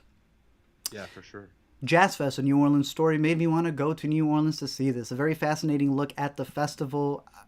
It's crazy to see Pitbull and Katy Perry in there, but a lot of the other musicians who were there, was really cool to see how they really focused this on an artist point of view festival where they're actually playing instruments, where the food is speaking New Orleans. A lot of people I know review this by saying there's a moment where you're over there by the food and you could smell it. This is going to make you the hungriest out of all the docs that you're going to catch. And it makes me want to go to the festival. It's also a really good look at New Orleans and the founder, who's still alive, at least from the making of the doc, and looking back at how he started the festival and what happened to the city throughout and how the festival represents the city. Really excited to look at it.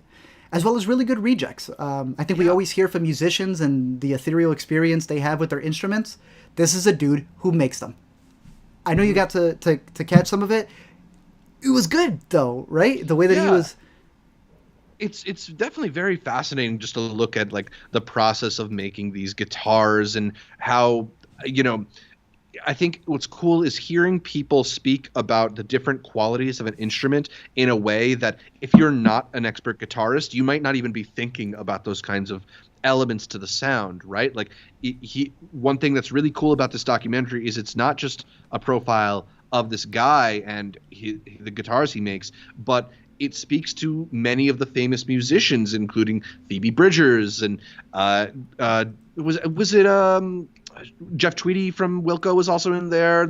I'm trying to remember all the names, but a lot of musicians I love, and what they were looking for in a guitar and what they got from the guitar he made and what's different about it. And I don't know, it's fascinating to hear a musician break down a kind of element to music that maybe is underdiscussed. So if you're a fan of guitar music in general, I can't see how you wouldn't enjoy really good rejects. I mean, he gets down to the woods he was using and the different things that he felt from the instruments.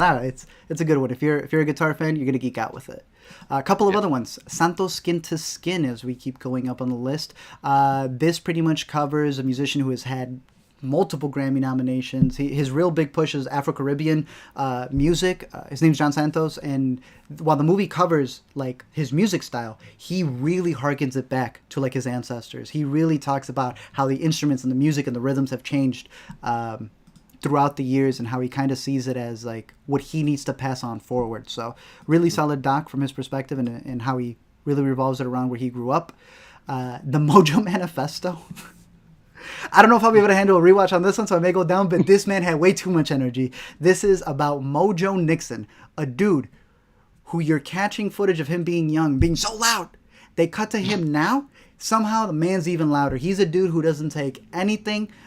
He'll take no flack from other people. He's a big blues artist.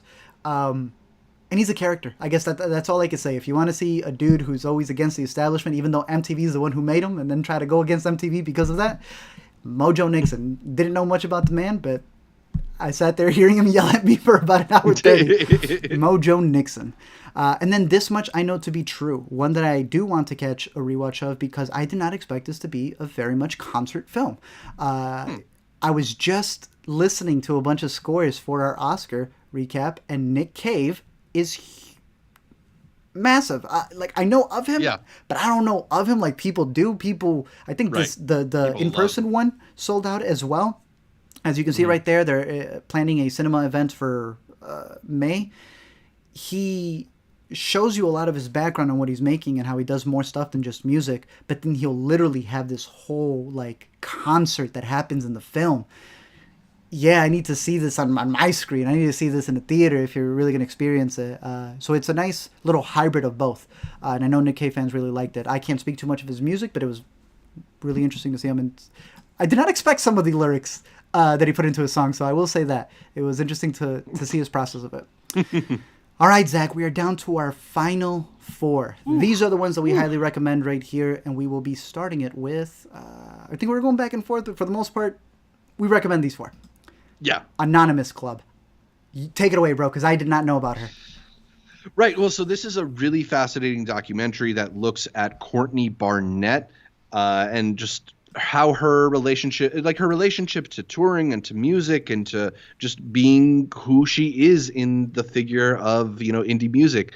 The documentarian Danny Cohen basically asked Courtney to record audio diaries while she was on tour, and then he assembled the audio diaries with various footage from her touring. And I don't know, it ends up being this really fascinating rumination on what it's like to be in demand and be thought of as somebody whose words are powerful in that way, right? Like, I think over and over again you see like how much her fans really respond to her stuff. And I don't know, I thought the way it was all put together was great. There was a lot of great performances. It's a really fascinating look at Courtney Barnett. I already have that love for her, though. So I was really pleasantly surprised to hear that you responded to the documentary, too. So Zach's been subliminally saying her lyrics to me because he brought up one of the lyrics. I was like, yeah, you have quoted that from me. I did not know that her music is in BoJack Horseman. I mean, in BoJack. Yeah, I went into this. A lot of people were hyping it, and it's one of those things where you go on Letterboxd and you see this little bump right here and you wonder, is that just the music fans going in? Have they even seen the movie? Look, it begins and you're thinking this is going to be a woe is me type of success story. And the way she brings it around and she connects to her fans, I kind of liked it. I want to rewatch it, and Zach has sent me a playlist, and I'm going to be listening to her music. So if that's not a successful documentary, I don't know what else is. Another one, Omiyari, a song film by Kishi Bashi. We were actually standing in line with this man getting tacos. I didn't realize how big this guy is, but he is a big violinist, and this is his story looking back at the history. Crazy stuff, dude, especially right now.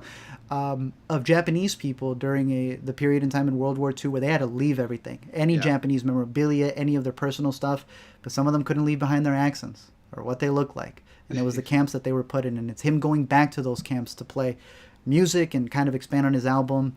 He doesn't leave his family to go do all this, but I thought it was an interesting tour.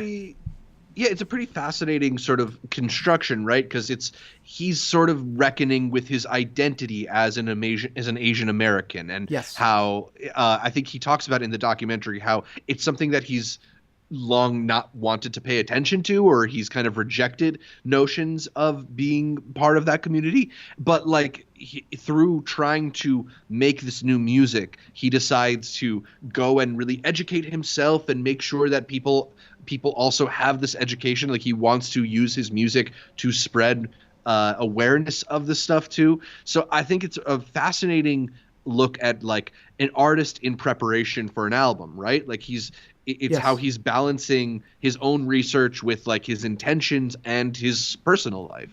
So 3 docs in one. Yeah, exactly. So it's pretty cool. The music in it is fantastic too. So I'd highly recommend Omiyari.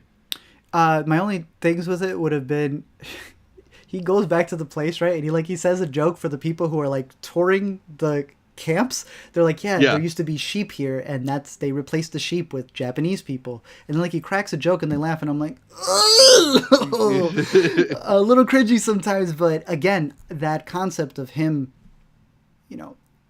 being one with what he was always putting to the side, I think is fascinating, because I think a lot of people don't want to do that, not just in Japanese, and in other cultures as well. When you're not so connected, I think there becomes this rift, kind of like in La Guerra Civil, where you're kind of like too embarrassed to learn what you didn't already, so you feel behind.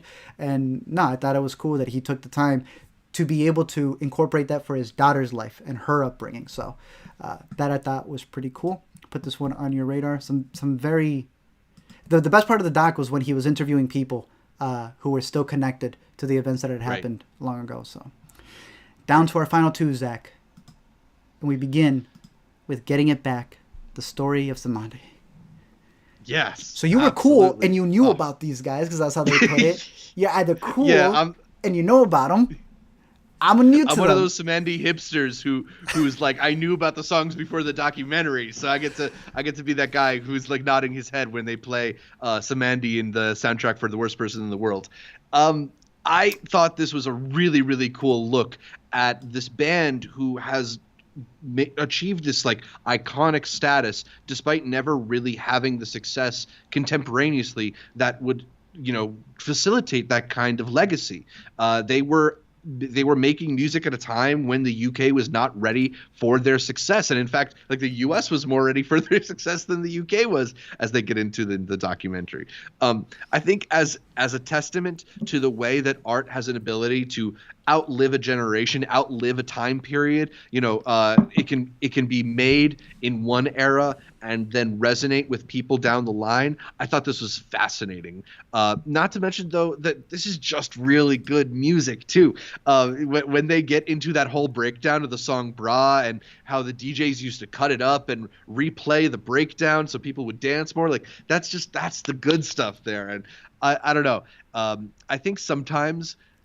I think one of the things that I appreciate about it is it's a music documentary that spends time talking about the songs, right? Not just the vibe of the band, not just like, oh, they were so cool, but like this music is really resonant with people, and it became very influential to disco, to hip hop, to all sorts of genres. So, go listen to Samandi and keep this documentary on your radar. I saw the first half. Without my headphones. I put my headphones on for the second half. Completely different experience. Experience, because he's right. They take their time with that music. They're playing you those songs. Then they'll have the song playing in the back while they're continuing the doc. Yeah. Really good. And the talks about sampling. Mm-hmm. Woo! I'll just leave that there. I love that discussion that they had there. So yeah, when the documentary opened on Jim James talking about the Fugees, like I knew we were in for a good ride. It's good. Very good. Put this one on your radar. Our second favorite out of all the music ones that are on here. Zach did not get to see this first one. And it's one that's going to be divisive. Take the floor. It's one that's going to end up coming out on Hulu in June. And it was the last thing I saw. I stayed an extra day at the festival for this before I headed back. It is the Look at Me documentary on XXXTentacion. It was the premiere that we got to go to. I know a lot of people have been waiting for this movie. I am someone who listened to the man's music a while ago. It goes through his entire life. It goes through parts of how he made music. It's more so how he rose to fame. And then puts that all as a back burner. Because as the editor put it, for every success he had We wanted to show you all the bad that came with it. I made a video a while ago that's pretty much this movie in a video form. So I can just tell you that this movie hit on every level that I expected it to. It is a movie about trauma. It is a movie about being big in the SoundCloud era, what that really meant, this gladiator style of y'all just want to see trauma, to what ends up becoming a person who was it too late for them to make a change, and if you believe in karma, they did not get what they were supposed to get. There's so many elements to this movie that I can discuss. I know people are excited for it. I know people are not going to like it. I know it won't change people's minds. This director right here was specifically chosen by his mom. She had made this movie, Whose Streets. It's been on my radar for a very long time. Yeah. And every Q&A answer or question that came up to her, they were crying. Alina was crying. It was a crowded place, so I tried really not to cry because those were the best lights. It was at the convention center.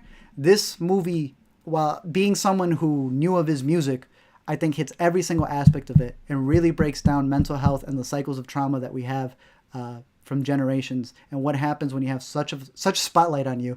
Look at Me works in so many different ways, not just from obviously his song, but to the way she breaks down this doc. Saba did a fantastic job. I like, nobody else could have handled it better than she did. It is not an irresponsible doc, is one thing I really took out of it. It is not an irresponsible doc. I think a lot of people see things like the Takashi docs that are out there and become ironically the exact same thing that they're trying to critique. Nah, I really implore people to give it a chance. I think it will make you uncomfortable. I don't think it'll make you like him. I don't think it'll make you forgive him. But I think it has that discussion. And it's in my top 3 of the festival. Look at Me, XXXTentacion, coming out on Hulu, June 10th. That is the festival, though. Out of all these movies here, Zach, I'm glad that you had the ability to still get a lot of the stuff there. South by. This is my boy. Get him over there the next time, too, or else we're going to have to sneak in. I'm going to have to put you in my bag. I didn't know this yet. Right. But they have really strict bag policies, but I was able to do the working pass. Oh. I'll fit in here, bro. Give you my pass and I'll get in. We'll try something in there. You haven't had the chance to do South by, and I know that this is a festival that it is very expensive.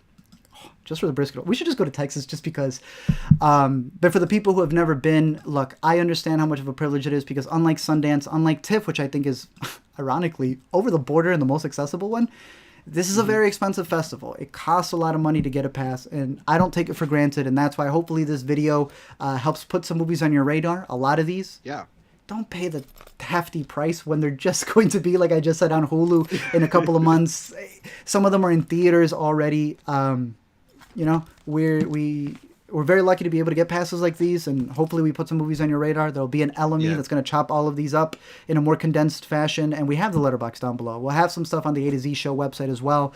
But any movies that intrigue y'all, let us know. Hopefully we'll have some dates to update on, and any movies that we missed, let us know because we're always looking forward to some new ones. All I can say though is, I don't know if you have any other closing words, Zach. No, man. I mean, I'm excited to hopefully be in Texas with you next year so we can catch all these movies together. Until then, y'all got the best one already on your horizon coming out in a couple of days. Woo. Do yourself a favor. Go watch it. Keep watching movies, whether it's in theaters, whether it's at a festival, whether it's in the comfort of your own home. The whole point is that these movies take you places. And thank you, South by. Took me several places. See ya.